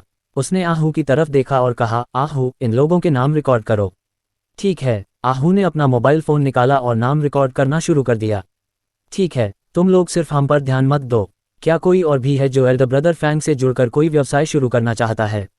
अगर कोई और है तो खड़े होकर मुझे बताओ। मैं भी चलूंगा, मुझे भी शामिल करो। इस समय बहुत से लोग एक के बाद एक खड़े होने लगे। नाम लिखने के बाद आहू ने आखिरकार शामिल होने वाले लोगों की संख्या की पुष्टि की। झाओ फैंग और गु चेन दोनों के आदमियों से कुल 50 लोग थे। झाओ फैंग के अनुयायियों की संख्या पहले 70 से ज्यादा थी, लेकिन सिर्फ 30 ने उनका अनुसरण करना जारी रखने का फैसला किया। इस बीच गु चेन के 20 से ज्यादा आदमी खड़े हो गए, जबकि बाकी ने गु चेन का अनुसरण करना जारी रखने का फैसला किया। इस समय खड़े हुए 50 लोगों को एहसास ही नहीं हुआ कि वे एक अलग रास्ते पर चल पड़े हैं। जो लोग खड़े नहीं हुए थे, उन्हें भी इस बात का एहसास नहीं था कि उन्होंने कितना बढ़िया मौका गंवा दिया है। एक बार जब उन्हें पता चल गया कि झाओ फैंग का अनुसरण करने वाले भाई कितने शक्तिशाली बनेंगे, तो वे निश्चित रूप से झाओ फैंग के अनुयायियों में से एक बनने के लिए कोई खर्च नहीं छोड़ेंगे। लेकिन उस समय तक उन्हें पता चल गया था कि इस कंपनी द्वारा काम पर रखा जाना बहुत मुश्किल था। इस असाधारण रूप से जीवंत उत्सव रात्रिभोज से बहुत दूर एक अन्य स्थान पर। जैसे जैसे आधी रात करीब आ रही थी, इंटरनेट पर चुपचाप एक वीडियो जारी किया गया। आमतौर पर एक वीडियो बस एक क्षणिक झलक हो सकती है, जिसे वास्तव में केवल कुछ लोग ही देखते हैं। लेकिन आधी रात को वीबो पर सबसे अधिक खोजे जाने वाले हैशटैग में तीसरे स्थान पर एक बेहद आकर्षक शीर्षक था। पूर्व लोकप्रिय स्टार अनन्या ने कार्यक्रम में संगीत शिक्षकों का अपमान किया और उन्हें गाली दी। इस तरह के विवादास्पद शीर्षक ने कई लोगों का ध्यान आकर्षित किया, खासकर रात के अंधेरे में जब लोग बिस्तर पर लेटे हुए थे। उन्होंने कुछ समय के लिए अपने मोबाइल फोन के साथ खेलने का आनंद लिया, इसलिए वीबो चेक करने वाले कई लोगों ने इस संदेश को देखा। जब उन्होंने क्लिक किया तो उन्हें पता चला कि यह फ्लोटिंग म्यूजिक नामक कार्यक्रम का एक दृश्य था। यह एक ऐसा कार्यक्रम था जिसे जियांग युआन टीवी स्टेशन द्वारा प्रसारित किया गया था और इसकी रेटिंग बहुत अधिक थी। यह एहसास होने पर कि यह वास्तव में वास्तविक वेबसाइट से था, वीडियो देखने वाले सभी लोग चौंक गए। कुछ बड़ा हुआ होगा। वे उत्सुकता से यह जानने से खुद को नहीं रोक पाए कि आखिर हुआ क्या था, इसलिए उन्होंने वीडियो को फास्ट फॉरवर्ड नहीं किया, बल्कि शुरू से अंत तक देखा। क्या ये सुंदरी अनन्या नहीं है? बहुत से लोगों को अनन्या की यादें थीं। थोड़ी देर देखने और होस्ट का परिचय सुनने के बाद उन्हें वह याद आ गई। हालांकि जब वीडियो चलना शुरू हुआ तो तीनों मेंटरों का मूल्यांकन आक्रामक नहीं था। इसके बजाय वे दया और मार्गदर्शन से भरे हुए थे। अगले ही पल एक महिला मंच पर आए और तीनों ट्यूटर्स को गालियां देने लगी। लोग आमतौर पर नैतिक रूप से उच्च स्थान वाले पक्ष में खड़े होना पसंद करते हैं और यह स्पष्ट था कि अनन्या ने जानबूझकर परेशानी पैदा की थी, सिर्फ इसलिए कि वह शो में थी। क्या इसका मतलब यह था कि वह लोगों पर कुछ अप्रिय कहने के लिए गुस्सा हो सकती थी? और उसने मंच पर रहते हुए उन्हें गाली क्यों दी? अनन्या और जोफी से बहुत से लोग तुरंत असंतुष्ट हो जाते हैं। सार्वजनिक हस्तियों के रूप में सितारे अपने शब्दों और कार्यों से कई लोगों को प्रभावित करते हैं, खासकर किशोरों को। इसलिए बहुत से लोग उन सितारों से घृणा करते थे जो बुरा व्यवहार करते हैं, भले ही वे बहुत सुंदर हों। इसलिए शुरू से ही टिप्पणियां एक तरफा थीं, पूरी तरह से अनन्या की निंदा करते हुए। एक स्टार के रूप में आपको गुणी होना चाहिए। आप प्रतिभाशाली होने के बावजूद गुणहीन खोपड़ी के समान हैं। मनोरंजन मंडल के माहौल को सुधारने का सही समय है। आजकल मनोरंजनकर्ता इतने संवेदनशील हैं कि लोगों से अपेक्षा की जाती है कि वे उनके बारे में केवल अच्छी बातें ही कहें। यदि आप उनकी कमियां बताते हैं तो वे मंच पर दौड़े चले आएंगे और आपको गाली देंगे। वे उन लोगों को भी मार सकते हैं जो अप्रिय बातें कहते रहते हैं। उद्धरण चिन्ह उद्धरण चिन्ह। इस विषय पर 1 घंटे के भीतर ही हजारों उत्तर आ गए। इस बीच लियांग मेंकी अपने बिस्तर पर लेटी हुई थी। वह भी सोने से पहले थोड़ी देर अपने मोबाइल फोन से खेलने की आदी थी। एक लोकप्रिय गेम का राउंड खेलने के बाद उसने देखने के लिए वीबो खोला। अरे, क्या यह अनन्या नहीं है? इस लोकप्रिय विषय को देखने के बाद लियांग मेंकी अचानक चौंक गई। वीडियो को फिर से देखने के बाद लियांग मेंकी की भौहें सिकुड़ गईं। हालांकि वह अनन्या से आमने सामने नहीं मिली थी, लेकिन उसने अपने भाई से कई बार सुना था कि अनन्या का स्वभाव और कुल मिलाकर शिष्टाचार सभी बहुत ही सुंदर थे। इस वीडियो के बारे में क्या? लियांग मेंकी ने वीचैट खोला, अपने भाई को पाया और एक संदेश भेजा। अरे बड़े भाई, क्या तुम सो रहे हो? चलो मैं तुम्हें कुछ दिखाता हूँ। मैं सो नहीं रहा हूँ, बस मुझे भेज दो। लियांग मेंकी ने उसे वीडियो भेजा। वीडियो देखने के बाद लियांग चेन अचानक सीधा हो गया और अपनी भौहों को सिकुड़ते हुए विचारों में खो गया। उसे एक स्पष्ट संदेह था कि यह घटना मुश्किल थी। आमतौर पर किसी कार्यक्रम के दौरान ऐसी दुर्घटना नहीं होती और सलाहकार लोगों को परेशान नहीं करते क्योंकि वे मूर्ख नहीं थे। हालांकि एंटरटेनमेंट सर्किल बहुत जटिल था, जिसमें बहुत सारे मुद्दे थे जिनके बारे में आम जनता को पता नहीं था। लियांग चेन ने अनुमान लगाया कि अनन्या मुसीबत में पड़ गई होगी। ऐसा लग रहा था कि उसे अपनी मौजूदा योजनाओं में तेजी लानी होगी। दूसरी तरफ शांगजिंग के एक 5 सितारा होटल में जो फेई और अनन्या बिस्तर के पास बैठे थे। अनन्या के चेहरे पर भाव अलग थलग थे, लेकिन जो फेई गुस्से से लाल हो गई थी। कितने बेशर्म, वे इतने बेशर्म हैं, वीडियो को एडिट कर रहे हैं। इससे मैं बहुत गुस्सा हो जाती हूँ। जो फेई ने अपने दांत इतने जोर से पीस लिए कि वे लगभग टूट गए।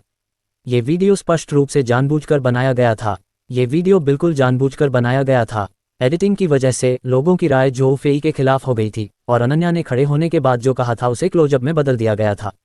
ये देखना आसान था कि वे अपने पतन का कारण बनने की कोशिश कर रहे थे, खासकर ऐसे समय में जब अनन्या दूसरे कार्यक्रम की ओर जा रही थी। यदि नकारात्मक प्रभाव बढ़ता रहा तो कार्यक्रम प्रभाग अनन्या का कार्यक्रम रद्द कर सकता था। वे ऐसा कैसे कर सकते हैं? अनन्या ने अपनी भौहों को थोड़ा सिकुड़ते हुए कहा। उसे पहले शायद ही कभी इस तरह की परेशानी का सामना करना पड़ा हो। जब से वह वापस लौटी है तब से उसे लगातार बदनाम क्यों किया जा रहा है? कौन था जो उसे फंसाना चाहता था? कुछ गड़बड़ जरूर है। अचानक से वीडियो सबसे ज्यादा सर्च किए जाने वाले हैशटैग में क्यों शामिल हो गया? मैं अवाक हूँ, जो फी ने गुस्से में कहा। मैं एक सार्वजनिक घोषणा करूंगी और सभी को उनके बेशर्म व्यवहार के बारे में बताऊंगी। इसका कोई फायदा नहीं है। अनन्या ने धीरे से आह भरी और कुछ धीमी आवाज में कहा। वीबो पर मेरे केवल 5 मिलियन फॉलोअर हैं और उनमें से ज्यादातर ज़ॉम्बी प्रशंसक हैं। अगर आप कुछ कहते भी हैं तो इसका कोई असर नहीं होगा। इसके अलावा अगर आप कुछ कहते भी हैं तो लोग शायद सोचेंगे कि हमारा विवेक दोषी है। चलो इसे अनदेखा करते हैं और कल तक इंतजार करते हैं।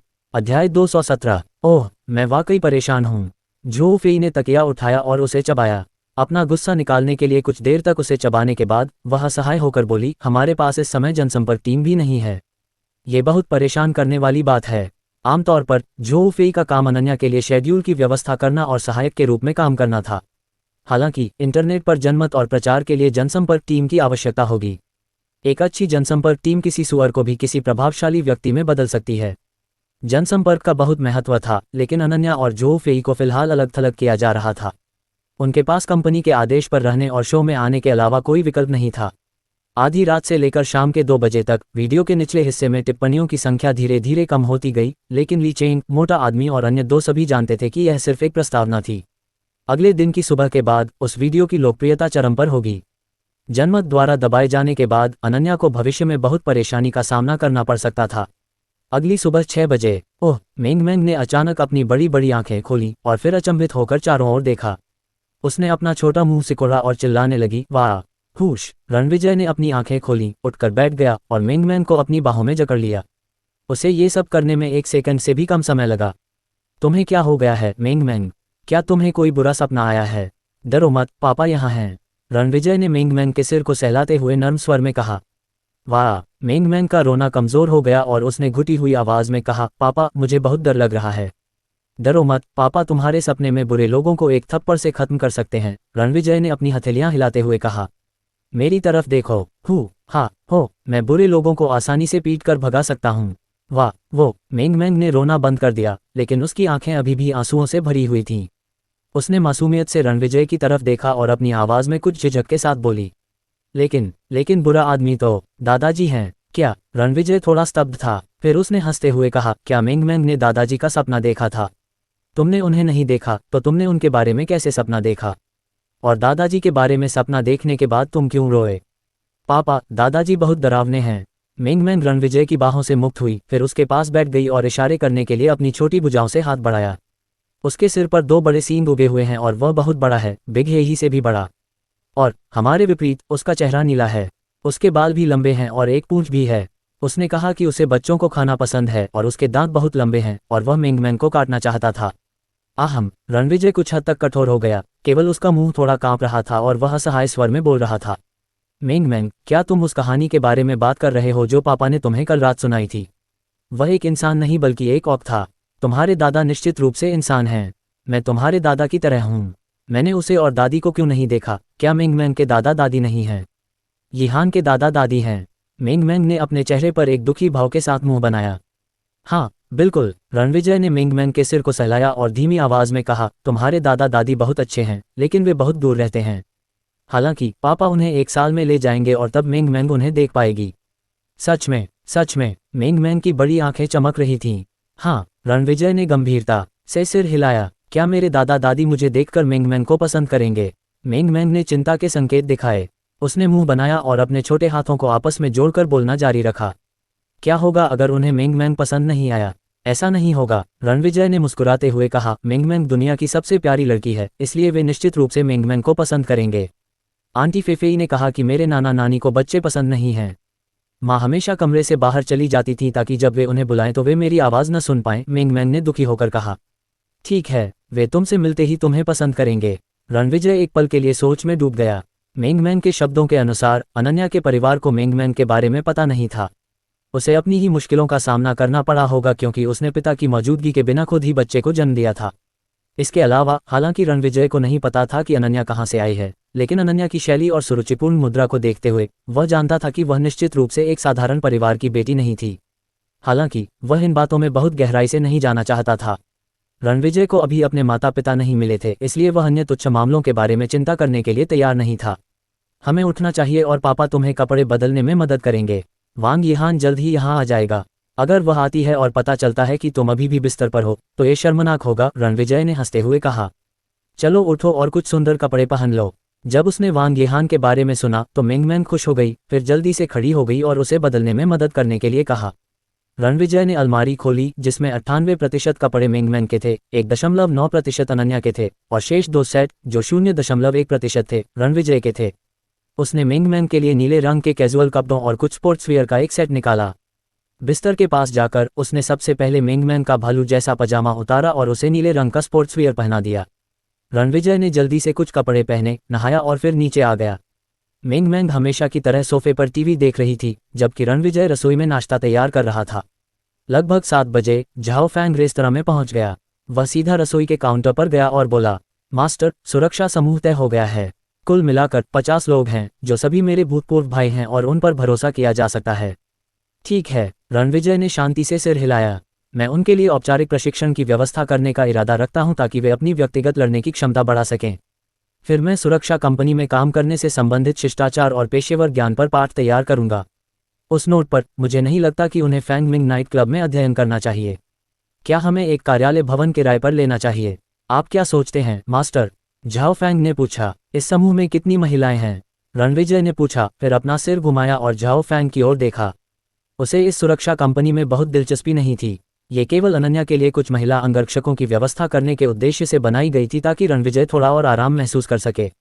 चूंकि अनन्या काम करने पर जोर देती थी, इसलिए उसे अपने कुछ लोगों के साथ बाहर जाने देना आश्वस्त करने वाला होगा। सिर्फ 6 महिलाएं, झाओ फैंग ने दोषी स्वर में कहा। इन 6 महिलाओं को झाओ फैंग ने घसीटा था। बस, बहुत हो गया। रणविजय ने सिर हिलाया, फिर कहा, आपको उनकी व्यक्तिगत लड़ने की क्षमता में सुधार के बारे में चिंता करने की जरूरत नहीं है। मुझे याद है कि न्यू मून बे के पीछे पहाड़ की तलहटी में रेत का एक क्षेत्र है। उन्हें वहां इकट्ठा करो और मैं तुम्हें सभी को कुछ तकनीक सिखाऊंगा। तुम्हें एक अच्छा ऑफिस भवन किराए पर लेने और एक बार खोलने के बारे में सोचना चाहिए। ठीक है, ठीक है, झाओ फैंग ने आश्चर्य से कहा। मास्टर, क्या आप कुछ ऐसे कौशल खोजने में सक्षम थे जिन्हें सिखाया जा सके? हमेशा बहुत सारे रहे हैं, लेकिन ये सभी बहुत निम्न स्तर के हैं। हालांकि वे पहले इनका अभ्यास कर सकते हैं, रणविजय ने लापरवाही से उत्तर दिया। बहुत कम। एक विराम के बाद झाओ फैंग ने कहा, मास्टर, क्या आप उन्हें सिखाने जा रहे हैं? मेरा क्या मुझे उनके साथ कौशल सीखना चाहिए या? हाँ हाँ हाँ। झाओ फैंग के शब्दों ने रणविजय को खुश कर दिया, इसलिए उसने अपना सिर हिलाया और कहा, आपको एक प्रस्तुत करने योग्य कौशल सीखने की आवश्यकता है और मैंने इसे पहले ही चुन लिया है। आपकी शारीरिक क्षमताओं को देखते हुए मुझे लगता है कि आप मुश्किल से सरलीकृत संस्करण का अभ्यास कर पाएंगे। ये बहुत अच्छा है। उसकी बात सुनने के बाद झाओ फैंग बहुत खुश हुआ और पूछा, मास्टर, आप मुझे जो मार्शल आर्ट कौशल सिखाने का इरादा रखते हैं उसका नाम क्या है? Big dark devil shadow. ये वास्तव में महत्वाकांक्षी लगता है। मास्टर, आप बहुत बढ़िया हैं। ये किस स्तर का कौशल है? झाओ फैंग ने उत्साह के साथ कहा, यह शैडो रिफाइनिंग वर्ल्ड में शैतान का केवल थोड़ा उन्नत कौशल है। ये गति और शक्ति का पीछा करता है। चूंकि आपने जेड फायर ओएसपी ली है, इसलिए आपकी शारीरिक गुणवत्ता में बहुत सुधार हुआ है और आप थोड़ी कठिनाई के साथ सरलीकृत संस्करण का अभ्यास करने की अनुमति देंगे। एक बार जब आप क्यूई रिफाइनिंग स्टेज पर पहुंच जाते हैं और शैतान छाया रणनीति की खेती शुरू कर देते हैं, तो आप बिग डार्क डेविल शैडो की खेती कर सकते हैं। रणविजय ने एक सरल व्याख्या दी। झाओ फैंग एक अचंभे में था, लेकिन कई चरित्र उसके दिमाग में आते रहे। Big dark devil shadow refining world से एक शैतान का कौशल, गति, शक्ति, जेड फायर ओस, डेविल शैडो टैक्टिक। हे भगवान, मैं आखिरकार सुधार करने में सक्षम होने जा रहा हूँ। हा हा हा। दहेई, मैं इस कौशल की खेती सफलतापूर्वक पूरी करने के बाद तुमसे बदला लूंगा। हा हा। थोड़ी देर सोचने के बाद झाओ फैंग हंसा और बहुत खुश हुआ। हालांकि रणविजय ने उसकी खुशी पर ठंडा पानी डाला। अगर तुम दहेई को हराना चाहते हो तो तुम्हें कम से कम क्यूई रिफाइनिंग स्टेज तक पहुंचना होगा। हा हा। हिच। झाओ फैंग स्तब्ध रह गया और मानसिक रूप से घायल हो गया। मास्टर, दहेई इतना दुर्जय क्यों है? केवल क्यूई स्ट्रेंथ मास्टर्स ही उसे हरा सकते हैं, है ना? झाओ फैंग ने अपना मुंह मरोड़ते हुए कहा। मम्मा, रणविजय ने सीधे सिर हिलाया। उनका मतलब था कि केवल क्यूई स्ट्रेंथ मास्टर जैसा कोई श्रेष्ठ मार्शल कलाकार ही दहेई को हरा सकता है। लेकिन कई ऐसे पीक स्ट्रेंथ वॉरियर्स हो सकते हैं जो दहेई से मुकाबला कर सकते हैं। अगर पीक स्ट्रेंथ वॉरियर्स के पास कोई जादुई हथियार होता तो दहेई मुश्किल में पड़ जाता। हालांकि दहेई अजेय था, लेकिन वह केवल सामान्य चाकू और पिस्तौल का ही प्रतिरोध कर सकता था। अगर उनके पास उच्च स्तर के हथियार होते तो दहेई उनसे बचाव नहीं कर पाता। रणविजय का जवाब सुनने के बाद झाओ फैंग 2 सेकंड के लिए स्तब्ध रह गया, फिर उसने हंसते हुए कहा, ठीक है, मैं कदम दर कदम सीखूंगा। ये बहुत बढ़िया होगा कि अब दहेई द्वारा धक्का दिए जाने पर मैं 7 या 8 मीटर पीछे न गिरूं।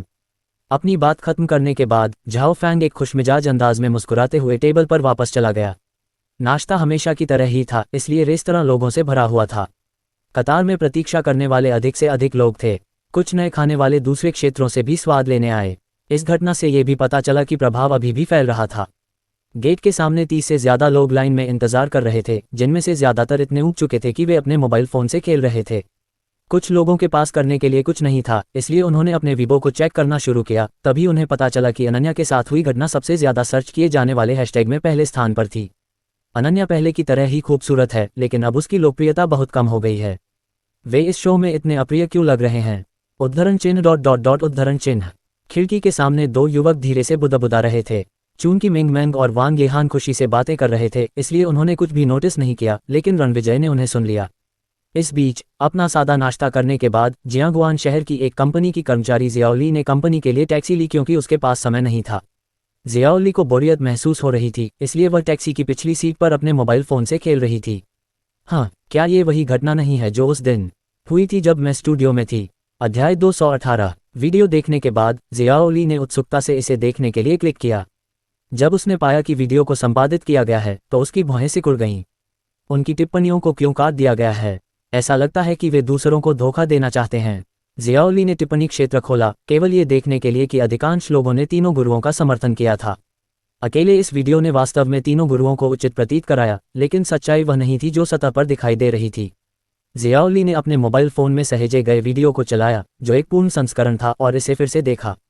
इसे देखने के बाद वह चुप हो गई। क्या उसे इसे पोस्ट करना चाहिए? वह थोड़ी झिझक रही थी क्योंकि वह व्यस्त व्यक्ति नहीं थी, लेकिन उसने अवचेतन रूप से तीनों गुरुओं के वीबो पर एक नज़र डाली। नतीजतन उसने देखा कि उनमें से प्रत्येक ने सुबह सुबह एक पवित्र संदेश जारी किया था, जिसमें संक्षेप में अनन्या पर बुरा व्यवहार करने का आरोप लगाया गया था। वे इसे थोड़ा ज्यादा ही बड़ा चढ़ाकर पेश कर रहे हैं। जियाओली ने भौहें ऊपर करके 1 मिनट के लिए हिचकिचाते हुए कहा। अंत में उसने अपने मोबाइल फ़ोन में सहेजे गए वीडियो का पूरा संस्करण अपने वीबो पर पोस्ट करने का फैसला किया। अनन्या से जुड़ी घटना का पूरा संस्करण जियांग युआन टीवी स्टेशन पर हुआ। चूंकि जियाओली को वीबो का इस्तेमाल करना पसंद था, इसलिए उसके लगभग 10,000 फॉलोअर्स हो गए थे।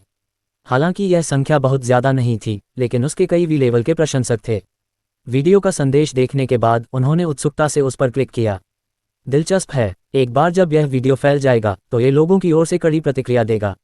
बहुत से प्रभावशाली लोगों ने इसे आगे बढ़ाया क्योंकि यह घटना बहुत लोकप्रिय थी और उन्हें इस वीडियो के जरिए बहुत से फॉलोअर्स भी मिल सकते थे। इस वजह से ये वीडियो मुंह से मुंह तक तेजी से फैल गया और सबसे ज़्यादा खोजे जाने वाले हैशटैग में 10वें स्थान पर पहुंचने में सिर्फ 2 घंटे लगे। ये वीडियो तुरंत उन लोगों के ध्यान में आया जिन्होंने अनन्या के रवैये की निंदा की और उन्हें चुप करा दिया। ऐसा लग रहा था कि उन 2 गुरुओं का मूल्यांकन बहुत आगे निकल गया था, लेकिन पीछे से भागती हुई महिला ने उन्हें बहुत डांटा। हालांकि वीडियो ने उनकी निंदा करने वाले बहुत से लोगों को शांत कर दिया था, लेकिन अधिकांश लोगों ने उनकी निंदा करना बंद कर दिया और गुरुओं का समर्थन करना जारी रखा।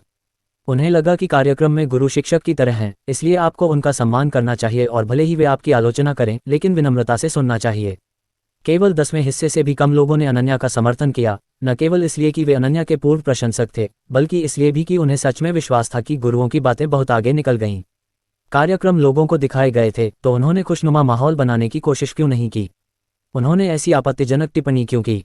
कोई फर्क नहीं पड़ता कि नेटिजन्स ने कैसे चुना, इस घटना को पूरी तरह से बढ़ा चढ़ाकर पेश किया गया। हालांकि वीडियो के पूर्ण संस्करण ने अनन्या और जोऊफी को राहत दी। ये तथ्य कि जनमत हिंसक होता जा रहा था उन पर बहुत दबाव डाल रहा था। इस युग में नेटिजन्स की शक्ति बहुत मजबूत थी। यदि टिप्पणियां पूरी तरह से एक तरफा थीं, तो उथल पुथल शांगजिंग में अनन्या के कार्यक्रम को प्रभावित करने की संभावना थी। सौभाग्य से पूर्ण संस्करण जारी किया गया था। अनन्या का मानना था कि लोगों में प्राकृतिक न्याय की भावना थी, लेकिन उसने यह उम्मीद नहीं की थी कि तीनों गुरुओं के पास कोई नैतिक दिशा निर्देश नहीं था। जियांगुआन शहर के होनगुआन क्लब के आलीशान कमरों में मोटा आदमी, चश्मा पहने पतला आदमी और कटे हुए बालों वाला अधेड़ उम्र का आदमी एक साथ इकट्ठा हुए थे। भाड़ में जाओ, क्या दखलंदाजी है? तीनों पुरुषों ने वीडियो का पूरा संस्करण देखने के बाद चश्मा पहने दुबले पतले आदमी ने गाली दी। सौभाग्य से हमने समय से पहले तैयारी कर ली है। पूर्ण संस्करण जारी करने का कोई मतलब नहीं है, मोटे आदमी ने फुसफुसाया। पहले संदेश भेजो। कटे हुए बालों वाले व्यक्ति ने लैपटॉप निकाला, अपना वीबो खोला और एक संदेश पोस्ट किया। कल रात जारी किया गया वीडियो वास्तव में क्लिप किया गया था। जब हमें वीडियो मिला तो ये पहले से ही क्लिप किया हुआ था। कार्यक्रम का यह एपिसोड सामान्य रूप से प्रसारित किया जाना चाहिए था, लेकिन इसके बुरे प्रभाव के कारण अनन्या के सभी दृश्यों को सीधे संपादित किया गया था। हर कोई जानता है कि हम वास्तव में गुस्से में हैं क्योंकि हमने इस तरह डांटा, लेकिन मुख्य कारण ये था कि हम चाहते थे कि अधिकांश नेटिजन्स खराब मनोरंजन करने वालों के व्यवहार और उनके असली रंग को देखें। कुछ कलाकारों के शब्दों और कर्मों को वास्तव में लोगों को शुद्ध मनोरंजन मंडल दिखाने के लिए सुधारा जाना चाहिए। मैं खुद इन शब्दों पर विश्वास नहीं करता, लेकिन पैसे से दुनिया चलती है। कटे हुए बालों वाला आदमी संदेश पोस्ट करते समय तरह तरह की भावनाओं के साथ मुस्कुराया। मैंने भी संदेश भेजा है। अगर अनन्या और उसका एजेंट इसे देखेंगे तो वे शायद क्रोधित हो जाएंगे। मोटे आदमी ने हंसते हुए कटे हुए बालों वाले आदमी को अपना कंप्यूटर स्क्रीन दिखाया। हो, जब कहानियां बनाने की बात आती है तो तुम बहुत सक्षम हो, तुमने मुझे लगभग बेवकूफ़ बना दिया। कटे हुए बालों वाले आदमी ने ताली बजाते हुए उसकी प्रशंसा की। एक वीबो संदेश। हम चीज़ों को सुलझाना चाहते थे, लेकिन बहुत विचार विमर्श के बाद हमें लगता है कि वीडियो को उजागर किया जाना चाहिए ताकि हर कोई ये तय कर सके कि मेरा व्यक्तिगत मूल्यांकन बहुत दूर चला गया है या नहीं। न केवल हमारे साथी, बल्कि बड़ी संख्या में नेटिजन्स भी जानते हैं कि उसके गाने खराब गुणवत्ता के हैं। सच में, यह महिला कलाकार पूरी तरह से नकली है। उसने जो किया वह मेरी समझ से बिल्कुल परे है। जब हम तीनों उसका अभिवादन करने के लिए मंच के पीछे गए तो उसने स्वीकृति में अपने हाथ भी नहीं हिलाए, वह बस एक ठंडे भाव से हम पर नजर गड़ाए रही। ये कलाकार हद से बाहर है। मोटे आदमी का संदेश पढ़ने के बाद दोनों आदमी चश्मा पहने आदमी के पास इकट्ठे हो गए। चश्मा पहने आदमी ने अपने 400 डिग्री मायोपिक लेंस पर खरा उतरा। उसने 1000 से ज्यादा शब्दों का एक लंबा भाषण लिखा जिसमें उन्हें उच्च नैतिकता वाले लोग बताया और अनन्या और जोऊ फेई पर घृणित होने का आरोप लगाया। पंक्तियों के बीच चातुर्य का एक संकेत देखा जा सकता है। आप इतना अच्छा लिखते हैं कि आप दिखावा करने वाले बन सकते हैं। मोटे आदमी ने उसकी तारीफ की। हाँ, मैं बस इस अवसर का लाभ उठाकर उसे कमतर आंकना चाहता हूँ। मुझे लगता है कि हम इस बार उसका मजाक उड़ा सकते हैं। शांग जिंग के 2 कार्यक्रमों के लिए श्री ली ने भी उसकी आलोचना करने के लिए लोगों को व्यवस्थित किया है। उसके लिए अपना अभिनय करियर जारी रखना मुश्किल होगा। चश्मा पहने हुए आदमी ने तिरस्कारपूर्वक मुस्कुराते हुए ड्रॉप डाउन स्क्रीन पर क्लिक करने और संदेश भेजने के लिए अपनी हथेली ऊपर उठाई। उनमें से प्रत्येक के वीबो पर केवल 1 लाख से अधिक अनुयायी थे। जियाओली के वीडियो की तरह कम संख्या के बावजूद संदेश को बहुत से प्रभावशाली लोगों द्वारा सीधे अग्रेषित किया गया था, इसलिए ये कुछ ही घंटों में विदेशों में फैल गया। आखिरकार नेटिजन्स ने इन घटनाओं पर बहुत ध्यान दिया। कुछ लोगों ने इन संदेशों के कारण खुशी महसूस की जबकि कुछ अन्य उदास थे। शांग जिंग में 5 सितारा यूलोंग होटल के एक डीलक्स स्वीट में। वे बहुत बेशर्म हैं। ये लोग ऐसा कुछ कैसे कर सकते हैं? ये बदनामी है। जोऊ फेई ने गुस्से में अपना मोबाइल फ़ोन फेंक दिया। वह इतनी गुस्से में थी कि वह उनकी आंखें नोच लेना चाहती थी। उसी समय अनन्या चुपचाप एक तरफ बैठ गई। हालांकि इस समय उसकी भयानक सांस और ठंडी आंखों से उसका गुस्सा प्रकट हो रहा था। फेई, जैसे ही मैं कार्यक्रम की रिकॉर्डिंग पूरी करूंगी हम उन पर मुकदमा कर देंगे, अनन्या ने ठंडे स्वर में कहा। बड़ी बहन यान, जनता की राय के मद्देनज़र मुझे नहीं पता कि यह कार्यक्रम अभी भी निर्धारित समय पर चलेगा या नहीं, जोऊ फेई ने हल्का महसूस करते हुए कहा। डिंग। बोलते समय अनन्या का सेल फोन बज उठा, इसलिए उसने फ़ोन उठाया। जैसे ही उसने फ़ोन पर शब्दों को सुना अनन्या की भौहें धीरे धीरे सिकुड़ने लगीं। कल का कार्यक्रम, जैसा कि अपेक्षित था, परसों तक के लिए स्थगित कर दिया गया। इसके अलावा क्या अनन्या कार्यक्रम में हो सकती है, इस पर कार्यक्रम प्रभाग द्वारा चर्चा की जाएगी। यानी कार्यक्रम प्रभाग इंतजार करना और देखना चाहता था। अगर इंटरनेट पर लोगों की राय और भी नकारात्मक हो गई तो वे अनन्या को कार्यक्रम में भाग लेने की अनुमति नहीं देंगे। अगर आम सहमति शांत हो गई तो अनन्या को शो में आने का मौका मिलेगा और वे इस हॉट टॉपिक के मद्देनज़र दर्शकों की उच्च रेटिंग प्राप्त कर सकते हैं। हांगकांग रॉयल एंटरटेनमेंट कंपनी के अंदर ली चेंग मिकी के ऑफिस की कुर्सी पर बैठकर धूम्रपान कर रहा था, जबकि मिकी उसके पीछे खड़ी थी, उसके कंधों को सहला रही थी। मुझे उम्मीद नहीं थी कि वे तीनों इतने कुशल होंगे। अनन्या को इतनी आलोचना मिली है कि भले ही शांग जिंग के कार्यक्रम ने स्क्रीनिंग को स्थगित कर दिया हो, मिकी ने हंसते हुए कहा। ये सही है, उनकी गति वास्तव में मुझे आश्चर्यचकित करती है, लेकिन मैं बहुत संतुष्ट हूँ। ली चेंग ने अपना सिर हिलाया और मुस्कुराते हुए धीरे से कहा, शांग जिंग के कार्यक्रम में 2 लोग बहुत अधिक शुल्क लेना चाहते हैं, इसलिए इससे मुझे बहुत पैसे की बचत हुई। मुझे लगता है कि एक बार जब हम इस हॉट टॉपिक का फ़ायदा उठा लेंगे तो वह शांग जिंग में कार्यक्रम में नहीं होगी। जब वह वापस आएगी तो मैं उससे फिर बात करूंगा। ऐसा लगता है कि उसे धोखा दिया जाएगा। वह अंततः तुम्हारे द्वारा पकड़ी जाएगी, तुम वासनालू आदमी, मेइकी ने हंसते हुए कहा, थोड़ा खुश होते हुए। चिंता मत करो, मेरे द्वारा उसे पाने के बाद भी कोई भी निर्देशक के रूप में तुम्हारी स्थिति को हिला नहीं सकता। ली चेंग ने मेइकी के हाथ थपथपाते हुए कहा। तुम्हारा दिल सही जगह पर है, मेइकी ने मजाकिया अंदाज में कहा। उनकी राय में अनन्या पहले से ही बैग में थी। ली चेंग अनन्या को पाने के अपने मौके का इंतजार कर रहा था, लेकिन उसे कभी यह संदेह नहीं हुआ कि अनन्या के पास पहले से ही एक बच्चा है और उसने अपने बच्चे के पिता को पालिया है, जो वास्तव में बहुत ही दुर्जय था। उसने कभी नहीं सोचा था कि वह अपनी वासना के कारण सब कुछ खो देगा। वासना में लिप्त होना अपने सिर पर चाकू लटकाने के बराबर है। ये कहावत कुछ हद तक उचित थी। इस समय मेंगमैंग के आरामदेह रेस्तरां के अंदर नाश्ते के बाद मेंगमैंग और वांग येहान सुयू के साथ खिलौनों से खेल रहे थे। रणविजय एक पल के लिए बैठे और फिर दूसरी मंजिल पर चले गए। उन्होंने अपना लैपटॉप खोला और अपने वीबो पर लॉग इन किया। ये सब देखना ही उन्हें चौंका देने के लिए काफ़ी था। जियांग युआन टीवी स्टेशन पर हुई घटना सबसे ज़्यादा खोजे जाने वाले हैशटैग में पहले स्थान पर रही, जबकि वीडियो का पूरा वर्षन 7वें स्थान पर पहुंच गया था और टैग 8वें से 10वें स्थान पर थे, जो तीनों पुरुषों द्वारा जारी किए गए संदेशों के बारे में थे। ऐसा लगता है कि वह किसी मुसीबत में फंस गई है। दूसरे दिन अनन्या की नाजुक और मार्मिक सिसकियों को याद करते हुए रणविजय ने अपनी भौहें ऊपर उठाईं, जिससे एक राजसी भाव दिखा जिसमें शीतलता और अमर आत्मा थी। सबसे ज्यादा खोजे जाने वाले हैशटैग में पहले स्थान पर रहने वाले वीडियो को देखने के बाद उन्हें स्वाभाविक रूप से समझ में आ गया कि वीडियो का मुख्य फोकस अनन्या और जोऊ फेई पर था। रणविजय ने टिप्पणियों और संबंधित पृष्ठों को देखा, फिर उन्होंने वीडियो का पूरा संस्करण चलाया जो सबसे अधिक खोजे जाने वाले हैशटैग में 5वें स्थान पर था। इसे देखने के बाद रणविजय को आखिरकार पता चल गया कि क्या हुआ था। उसके बाद रणविजय ने उन 3 लोगों के वीबो को फिर से चेक किया और अनन्या का नंबर डायल करने के लिए अपना सेल फोन उठाया। हेलो रणविजय, अनन्या की आवाज़ अभी भी कर्कश और कानों को भाने वाली थी, लेकिन उसके लहजे में थकान का भाव था। आप वापस आ सकते हैं। अध्याय 219। थोड़ी देर की खामोशी के बाद रणविजय ने वे सरल लेकिन सार्थक 6 शब्द उगल दिए। उसकी बात सुनकर अनन्या कांप उठी और उसका दिल धीरे धीरे पिघल गया। वह इतनी थक गई थी कि उसे बस अब एक मजबूत जोड़ी बाहों की जरूरत थी जो उसे थामे रहे। हालांकि रणविजय वहां नहीं था, लेकिन उसके शब्दों ने उसे बहुत बेहतर महसूस कराया। नहीं, अनन्या ने धीरे से अपने पतले होठों को दबाया और बुदबुदाया, मैं बीच में हार नहीं मानना चाहती और मेरा मानना है कि बारिश के बाद हमेशा इंद्रधनुष आता है, भले ही मैं अभी एक मुश्किल स्थिति का सामना कर रही हूँ। तुम वापस आ जाओ तो मैं तुम्हें सबसे बड़ा और सबसे अच्छा इंद्रधनुष भी दे सकता हूँ, रणविजय ने धीमी आवाज में कहा।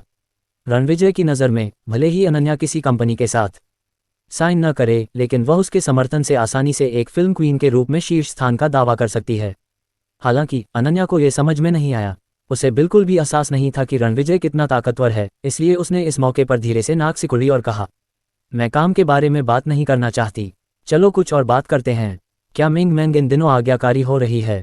क्या उसे मेरी याद आती है? क्या तुमने उसके लिए कुछ स्वादिष्ट बनाया है? हालांकि रणविजय ने हाल ही में यह नहीं कहा कि सितारे खिलाड़ी हैं, लेकिन अनन्या हमेशा मानती थी कि रणविजय एंटरटेनमेंट सर्किल को नीची नज़र से देखते हैं। इसलिए जब वह रणविजय के साथ होती थी तो उसे अपने काम के बारे में बात करना पसंद नहीं था, या शायद वह अवचेतन रूप से विवादास्पद विषयों से बचती थी। हालांकि अनन्या को यह नहीं पता था कि रणविजय सिर्फ एंटरटेनमेंट सर्किल के प्रति ही तिरस्कारपूर्ण नहीं था, वह अन्य चीज़ों के लिए भी ऐसा ही था। अनन्या का सवाल सुनकर रणविजय ने सिर हिलाया, फिर मुस्कुराया और कहा, मिंग मैंग हमेशा से एक अच्छी लड़की रही है और तुम्हें हर दिन याद करती है। हाल ही में मैंने उसके लिए रोस्ट डक बनाया था। अनन्या से इस तरह करीब 10 मिनट तक चैट करने के बाद रणविजय नीचे चला गया और मिंगमैन को अपना मोबाइल फ़ोन दे दिया ताकि वे दोनों चैट कर सकें। रणविजय वापस ऊपर गया, अपने लैपटॉप के सामने बैठा और अपना वीबो खोला। इस समय रणविजय के फॉलोअर्स की संख्या 60 मिलियन पर स्थिर हो गई थी, जिसका मतलब था कि वह एक दुर्लभ सुपर पॉपुलर यूजर था। लेकिन रणविजय ने जब ये देखा तो वह शांत था। उसने वायरलेस माउस पर अपना दाहिना हाथ दबाया और निम्नलिखित शब्दों के साथ वीडियो का पूरा संस्करण आगे बढ़ाया। प्रभावशाली, क्या ये बेवकूफ़ सुअर सोचते हैं कि उनके पास संगीत के लिए कान है? फिर उसने इसे पोस्ट किया। ये रणविजय द्वारा जारी किया गया दूसरा संदेश था, जो मुख्य पृष्ठ पर बहुत ही विशिष्ट था। 60 मिलियन फॉलोअर्स होने का क्या मतलब था? वास्तव में आजकल अधिकांश प्रभावशाली लोगों के पास केवल 3 से 5 मिलियन फॉलोअर्स होते हैं। शीर्ष प्रभावशाली लोगों के 10 से 20 मिलियन फॉलोअर्स होते थे और कुछ लोकप्रिय सितारों के फॉलोअर्स की संख्या 30 मिलियन से लेकर 90 मिलियन से अधिक थी, लेकिन 100 मिलियन से अधिक नहीं। ये समझ में आता है कि जिस व्यक्ति के 60 मिलियन से अधिक फॉलोअर्स थे वह वास्तव में उत्कृष्ट था। इसलिए जब रणविजय ने यह संदेश पोस्ट किया तो बड़ी संख्या में लोगों ने इसे तुरंत देखा। हे भगवान, हानयांग ने वीबो पर एक संदेश पोस्ट किया। हे भगवान, उसने आखिरकार अपना दूसरा संदेश पोस्ट किया। मुझे लगा कि हानयांग ने वीबो का उपयोग करना बंद कर दिया है। अरे, क्या ये जियांग युआन टीवी स्टेशन पर उस कार्यक्रम के उस तमाशे से नहीं है? पफ, मास्टर हान ने कहा कि तीनों गुरु मूर्ख सुअर थे। सबसे पहले लोगों ने इस तथ्य पर काफ़ी ध्यान दिया कि हानयांग ने एक संदेश पोस्ट किया था। हालांकि वीडियो देखने के बाद वे वीडियो की विषय वस्तु को बहुत महत्व देने लगे। हानयांग बहुत प्रभावशाली और सीधा है, मुझे वह पसंद है। वे तीनों आदमी वाकई मूर्ख सुअरों की तरह हैं। ये सच है, मैंने कभी इन तीनों आदमियों के बारे में नहीं सुना। क्या आपने इनके बारे में सुना है? इस संदेश के नीचे एक ही तरह के उत्तरों की लंबी लाइन थी, नहीं। चूंकि मास्टर हान ने कहा कि इन गुरुओं को संगीत नहीं आता, इसलिए उनके मूल्यांकन बकवास हैं। उन्हें उनकी दुर्भावनापूर्ण टिप्पणियों के लिए प्रतिबंधित किया जाना चाहिए। ये सही है, मास्टर हान ऐसे व्यक्ति हैं जो संगीत को बहुत अच्छी तरह जानते हैं। उनके शब्दों से पता चलता है कि तीनों गुरु बेकार हैं। हो सकता है कि उन्होंने अपनी स्थिति पाने के लिए कुछ चालें चली हों। खैर, वे अपना केक खाना चाहते हैं। उन्हें दूसरों की आलोचना करते देखना मज़ेदार है, जबकि उन्हें संगीत भी नहीं आता। उद्धरण चिन्ह ... उद्धरण चिन्ह। रणविजय के वीबो पर लगभग 10 मिनट के भीतर लगभग 100,000 टिप्पणियां और 300,000 लाइक छोड़े गए। हालांकि अभी भी सुबह थी और नेटिजन सक्रिय नहीं थे। करीब 12 बजे, जब लोग लंच कर रहे थे या आराम कर रहे थे, तो इस समय संदेश देखने वाले लोगों ने उस पर हमला बोल दिया। कुछ मिनट तक वीडियो को ध्यान से देखने के बाद उन्हें समझ में आ गया कि अनन्या ही वह है जिसके साथ वास्तव में गलत व्यवहार किया गया था। इसलिए जिन्होंने पहले अनन्या की निंदा की थी वे सभी नाराज हो गए।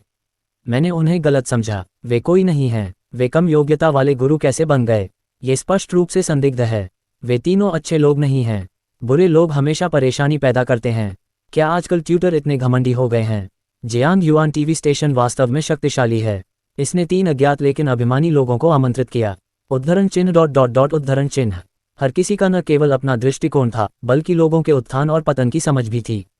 इसलिए सुबह वीडियो का संपादित संस्करण देखने के बाद उन्होंने अनन्या की निंदा की। वह बाहर से जितनी सुंदर थी, सभी ने अंदर की सुंदरता को देखना पसंद किया। लेकिन जब उन्होंने पूरा वीडियो देखा और पाया कि तीनों गुरुओं द्वारा वीडियो को जानबूझकर गलतफहमी पैदा करने के लिए संपादित किया गया था, तो उनके दिलों में संतुलन बिगड़ने लगा। इस समय रणविजय का वीबो संदेश एक झील में बम फेंकने जैसा था जिसमें पहले से ही कुछ छोटी लहरें थीं। इसने पूरी तरह से बड़ी लहरें खड़ी कर दीं।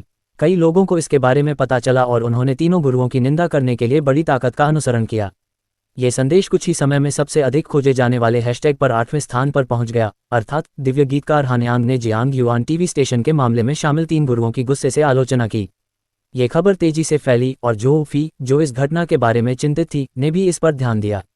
जब उसने ये संदेश देखा तो उसकी आंखें धीरे धीरे चौड़ी हो गईं। जो फी ने अचानक चीख मारी, तुम्हें क्या हो गया है? तुम इतनी उत्साहित क्यों हो?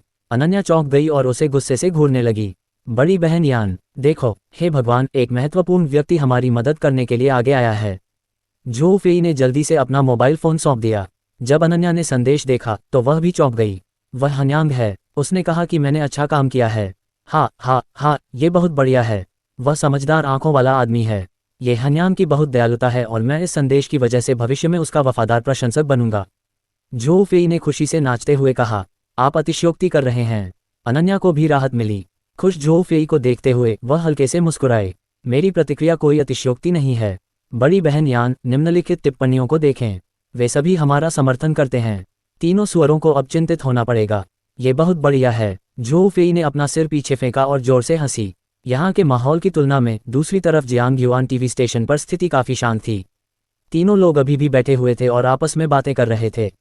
शिक्षकों, मुझे लगता है कि आपको पहले वीबो देखना चाहिए। एक कर्मचारी अचानक आया और थोड़ी देर रुकने के बाद उनसे यह बात कही। वीबो पर क्या हो रहा है? मोटे आदमी ने बेवजह कहा और अपना मोबाइल फोन निकाल लिया। वीबो चेक करने पर वह चौंक गया। जब उसने अपने संदेश के नीचे बहुत सारी निंदा देखी तो उसके चेहरे पर एक भयावह भाव आ गया। क्या बात है? चश्मा पहने आदमी ने जल्दी से पूछा। आपको अपना वीबो चेक करना चाहिए, मोटे आदमी ने हाथ हिलाते हुए कहा। उसकी बातें सुनने के बाद दोनों लोगों ने एक के बाद एक अपने सेल फोन निकाले। चेक करने के बाद वे दोनों चुप हो गए। क्या बकवास है? हानयांग कौन है? क्या ये कहना अपमान नहीं है कि हम बेवकूफ सुअ हैं? हमें उस पर मुकदमा करना चाहिए। कटे हुए बालों वाले व्यक्ति ने गुस्से में गाली दी। हम निश्चित रूप से उस पर मुकदमा करेंगे, लेकिन जनता की राय वर्तमान में हमारे खिलाफ है। अगर इसे समय रहते नहीं रोका गया तो यह और भी बदतर होता जाएगा और अंत में हमें भी प्रभावित करेगा, चश्मे वाले व्यक्ति ने भौहें सिकोड़ते हुए कहा। इससे कोई फर्क नहीं पड़ता, मोटे व्यक्ति ने हिम्मत दिखाते हुए गंभीरता से कहा। हानयांग हाल ही में उभरा है। जब हम संगीत में व्यस्त थे तो वह शायद कीचड़ में खेल रहा था। हमें इस समय अपने दोस्तों को बुलाना चाहिए। उसने अभी अभी हमारी निंदा की है, इसलिए आइए इस लड़ाई में शामिल लोगों की संख्या के मामले में उससे प्रतिस्पर्धा करें जो हमारा समर्थन करते हैं। मोटे व्यक्ति ने कई फोन कॉल करते हुए उपहास किया। ऐसा ही चश्मे वाले व्यक्ति और कटे हुए बालों वाले व्यक्ति ने भी किया। उन्होंने अपने दोस्तों को फोन किया और उन्हें विवरण बताया। कुछ ही देर बाद कुछ अज्ञात लोगों ने वेइबो पर हानयांग की निंदा की। एक जूनियर के तौर पर हानयांग इस तरह से सीनियर्स का मूल्यांकन कैसे कर सकता है? मैं समझ सकता हूं कि वह किस तरह का व्यक्ति है, क्योंकि उसने बेवकूफ सुअर कहा था। युवा लोगों को इतना घमंडी नहीं होना चाहिए। उसने बस थोड़ी लोकप्रियता हासिल की है। आत्मसंतुष्टि और अहंकार उसका पतन होगा। मुझे सच में नहीं पता कि हानयांग इतना आत्मविश्वासी क्यों है।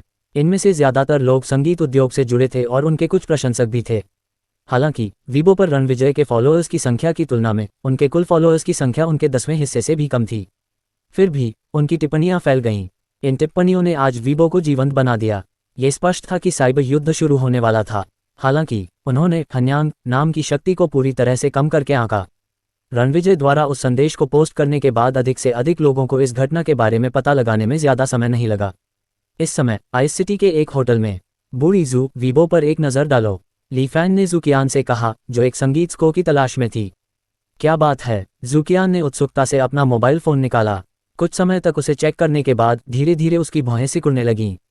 जानकारी को पचाने के बाद ज़ुकियान ने अपनी आंखें बंद की, गहरी सांस ली, आंखें खोलीं, फिर बिना किसी हिचकिचाहट के कुछ शब्द टाइप किए और पोस्ट किए। हालांकि टीवी स्टेशन में अनन्या द्वारा गाए गए गाने उच्च गुणवत्ता वाले नहीं हैं, लेकिन यह उनके उत्कृष्ट गायन कौशल को दर्शाता है। मुझे नहीं पता कि उन्हें ऐसे अविश्वसनीय मूल्यांकन क्यों मिले। क्या कार्यक्रम के संरक्षक बाहरी हितों द्वारा धोखा दिए गए हैं? ये संदेश बहुत सरल और सीधा कहा जा सकता है। जब उन्होंने इसे पोस्ट किया तो ली फैन ने कुछ हिचकिचाहट के साथ टिप्पणी की। क्या ये बहुत सीधा नहीं है? क्या आपको कोई आपत्ति है अगर मैं एक व्यंजनापूर्ण उत्तर पोस्ट करूं जो इस बात का संकेत देता हो कि आप क्या कहना चाहते हैं? फैन ली ने सोचा कि यह सीधा संदेश तीनों गुरुओं को सीधे तौर पर नाराज कर देगा और जियांग युआन टीवी स्टेशन से असंतोष भी पैदा कर सकता है। अगर वह ज्यादा व्यंजनापूर्ण जवाब पोस्ट करता तो वे इस पर आंख मूंद लेते, लेकिन जू कियान ने सीधे अपना सिर हिलाया और कहा, नहीं। ठीक है। ली फैन ने असहाय होकर अपना सिर हिलाया। अध्याय। बेशक सिर्फ जू कियान ही नहीं बल्कि लगभग सभी लोग जिन्हें रणविजय के गाने मिले थे आगे आए। उन्होंने जो संदेश जारी किए, बिना किसी अपवाद के सभी ने अनन्या का समर्थन किया। हालांकि वे उन संगीत गुरुओं की आलोचना नहीं करते थे, लेकिन पंक्तियों के बीच एक निश्चित स्तर का व्यंग्य लिखा हुआ था। रणविजय ने कुल 50 गाने दिए। 3 गुरुओं को जानने वाले कुछ लोगों को छोड़कर लगभग 40 लोगों ने संदेश पोस्ट किए। इन संदेशों की वजह से नेटिजन्स ने वीबो पर हंगामा मचा दिया। महज कुछ घंटों के बाद टैग हानयांग ने तीनों गुरुओं की गुस्से से आलोचना की सीधे सबसे ज्यादा खोजे जाने वाले हैशटैग में शीर्ष पर पहुंच गया और सभी प्रमुख खोज वेबसाइटों की सुर्खियों में भी इसका उल्लेख किया गया। उनके शीर्षक अलग अलग थे। हैंगयांग, जो उभर रहा है, फिर से कार्रवाई करता है। वह इस बार गाने जारी नहीं करता है, लेकिन जियांग युआन टीवी स्टेशन द्वारा जारी किए गए एक संगीत कार्यक्रम के 3 गुरुओं की आलोचना करता है। हानयांग की दहाड़ ने जियांग युआन टीवी स्टेशन को हिला दिया। उसने अनन्या का समर्थन किया। नायक ने सुंदरता को बचाया। कुछ दिनों के बाद हानयांग ने फिर से एक संदेश भेजा। क्या यह एक महाकाव्य प्रेम कहानी की शुरुआत है? चूंकि संदेश ने बहुत ध्यान आकर्षित किया, इसलिए उन चतुर मीडिया आउटलेट ने इसका लाभ उठाने का फैसला किया। हालांकि सामग्री एक ही थी, लेकिन उनके शीर्षक आउटलेट से आउटलेट तक भिन्न थे, जिससे कई तरह का ध्यान आकर्षित हुआ। रात के 10 बजे तूफान और भी भयंकर हो गया। अधिक दिलचस्प बात यह है कि कुछ प्रसिद्ध सितारों ने भी वीबो पर संदेश पोस्ट किए। कुछ संदेशों की शब्दावली अस्पष्ट थी, जो अस्पष्ट विचारों को व्यक्त करती थी। हालांकि इनमें से कुछ सितारे सीधे साधे थे, तीनों गुरुओं पर सीधे व्यंग्य करते हुए। उनके विचार में जो व्यक्ति कुछ दिनों में 50 बेहतरीन गाने बना सकता है, वह प्रतिभाशाली होना चाहिए और संगीत के लिए कान होना चाहिए। वे हानयांग के शौकीन थे और उनका इंतजार कर रहे थे और भविष्य में उनके साथ एक गीत पर सहयोग करने की उम्मीद कर रहे थे। इसके अलावा उन्हें लगा कि तीनों गुरुओं का मूल्यांकन कुछ अजीब था। हालांकि उनकी संगीत क्षमता का स्तर उच्च नहीं था, लेकिन वे संगीत के बारे में कुछ जानते भी थे। बेहद खराब मूल्यांकन ने पहले ही एक गंभीर समस्या को उजागर कर दिया था। इन सभी कारकों को ध्यान में रखते हुए उन्होंने अपने वीबो को अपडेट करते समय हानयांग का समर्थन करने का फैसला किया, जिससे उन्हें कई अन्याय प्राप्त करने में भी मदद मिली। इस बीच शांगजिंग टीवी स्टेशन पर हैप्पी शो के कार्यक्रम प्रभाग ने एक आपातकालीन वीडियो कॉन्फ्रेंस आयोजित की। अपनी नोटबुक को देखते हुए कार्यक्रम के मुख्य निदेशक ने एक आदेश भेजा। मैंने जियांग युआन टीवी स्टेशन से संबंधित घटना के विकास पर बारीकी से ध्यान दिया है और पाया है कि लगभग हर नेटिजन तीनों संगीत शिक्षकों की निंदा कर रहा है। हानयांग के नेतृत्व में वीबो पर एक तूफान आ रहा है। ये सही है। अब अधिक से अधिक लोग अनन्या का समर्थन कर रहे हैं। मुझे अभी पता चला है कि अनन्या के अनुयायियों की संख्या 10 मिलियन से अधिक हो गई है, एक सफ़ेद शर्ट वाले व्यक्ति ने कहा।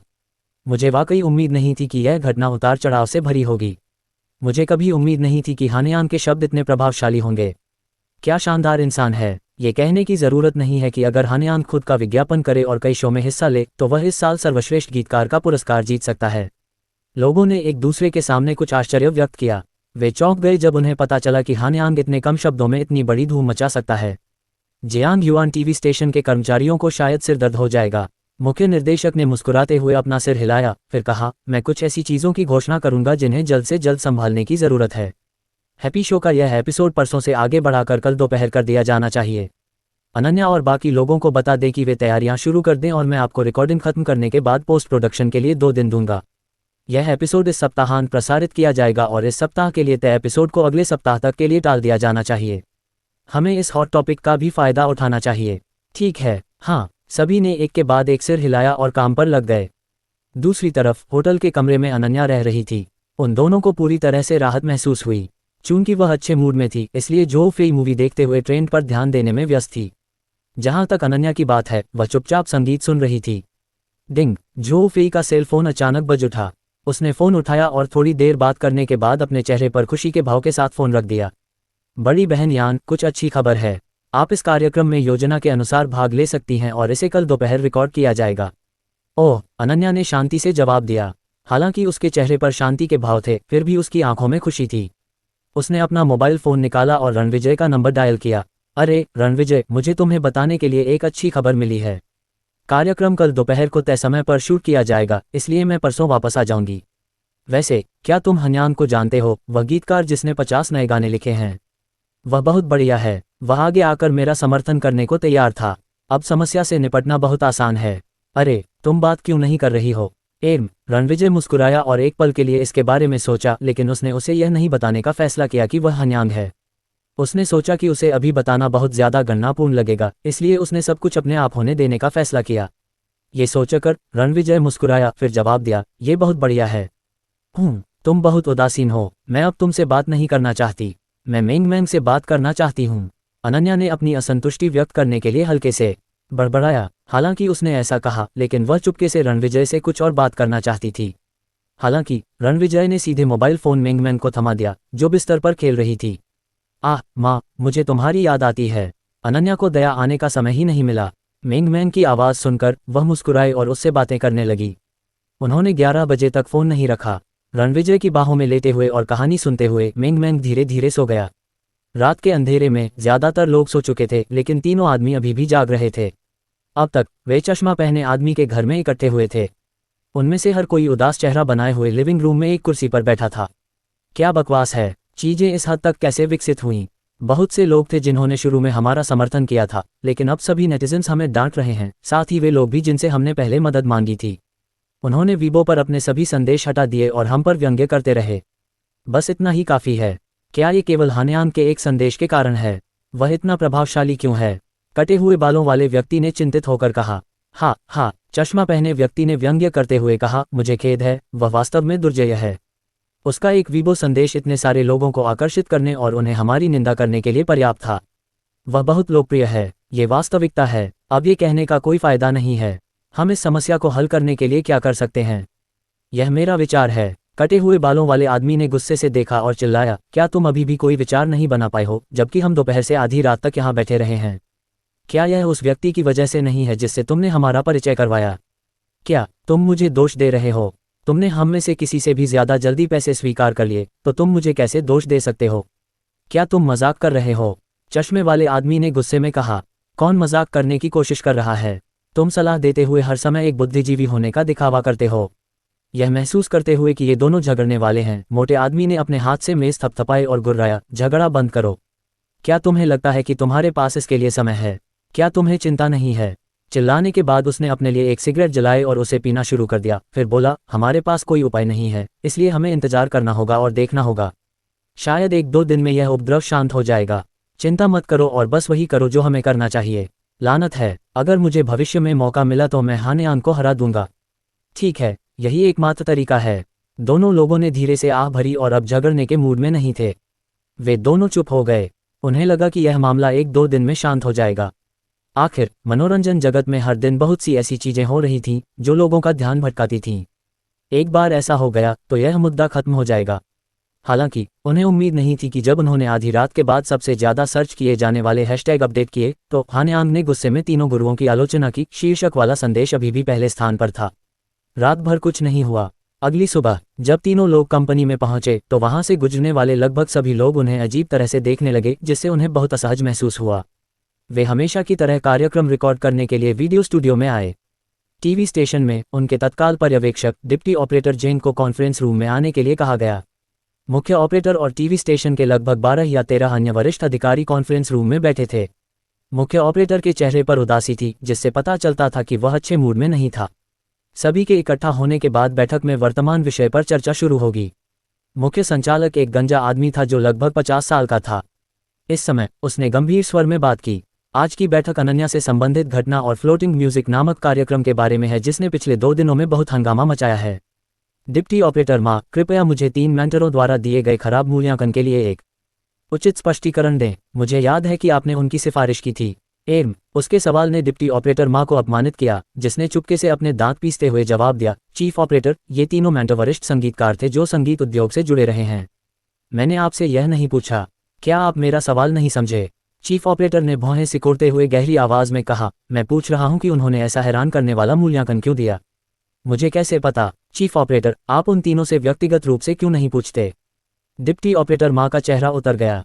हालांकि वरिष्ठ लोग अपने से कमतरों को कुचल देते हैं, लेकिन डिप्टी ऑपरेटर माँ का अपना संरक्षक था, इसलिए वह मुख्य ऑपरेटर से नहीं डरता था। हालांकि यहाँ मौजूद बाकी सभी लोगों को सावधानी से आगे बढ़ना था। मुख्य ऑपरेटर और डिप्टी ऑपरेटर माँ टीवी स्टेशन में सबसे ऊंचे पदों पर थे। उन दोनों के एक दूसरे के बिल्कुल विपरीत होने के कारण किसी ने भी इस डर से एक शब्द भी कहने की हिम्मत नहीं की कि कहीं गुस्सा उन पर न चला जाए। उनसे व्यक्तिगत रूप से पूछो। हाँ, मुख्य ऑपरेटर ने बनावटी मुस्कान बिखेरी और अपना सिर हिलाया। उसने मेज पर रखा कागज उठाया और कहा, जब से हानियांग ने कल वीबो पर अपना संदेश पोस्ट किया है, तब से यह मामला पूरी तरह से बढ़ गया है। ज़ुकियान जैसे लगभग 50 लोगों की मदद से 80 मिलियन लोगों ने इस घटना पर ध्यान देना शुरू कर दिया है। इसका क्या मतलब है? कल रात कई नेटिजन्स ने अपने वीबो संदेशों के तहत तीनों मेंटरों की निंदा करने के लिए टिप्पणियां छोड़ी और उन्होंने उन्हें अनदेखा कर दिया। लेकिन क्या हुआ? हमारे टीवी स्टेशन की आधिकारिक आईडी को 10 मिलियन से अधिक संदेश मिले, जिनमें से सभी निंदात्मक थे। फिर भी आप में से किसी ने भी मुझे इसके बारे में सूचित नहीं किया। क्या आपको लगता है कि अगर आप लंबे समय तक प्रतीक्षा करेंगे तो यह मामला गायब हो जाएगा? मैं आपको एक बात बता दूं, मैंने सुना है कि प्रशासन को 1 मिलियन से अधिक रिपोर्ट मिली हैं। मुख्य संचालक इतना क्रोधित हुआ कि उसने कागज को मेज पर पटक दिया और गुस्से से कहा, तुमने क्या किया है? तुमने मुझे इस तरह की किसी चीज़ के बारे में क्यों नहीं बताया, जिसे तब तक दबा कर रखा जा सकता था जब तक कि मेंटर अपनी गलतियां स्वीकार न कर ले, जब तक कि यह हाथ से निकल न जाए।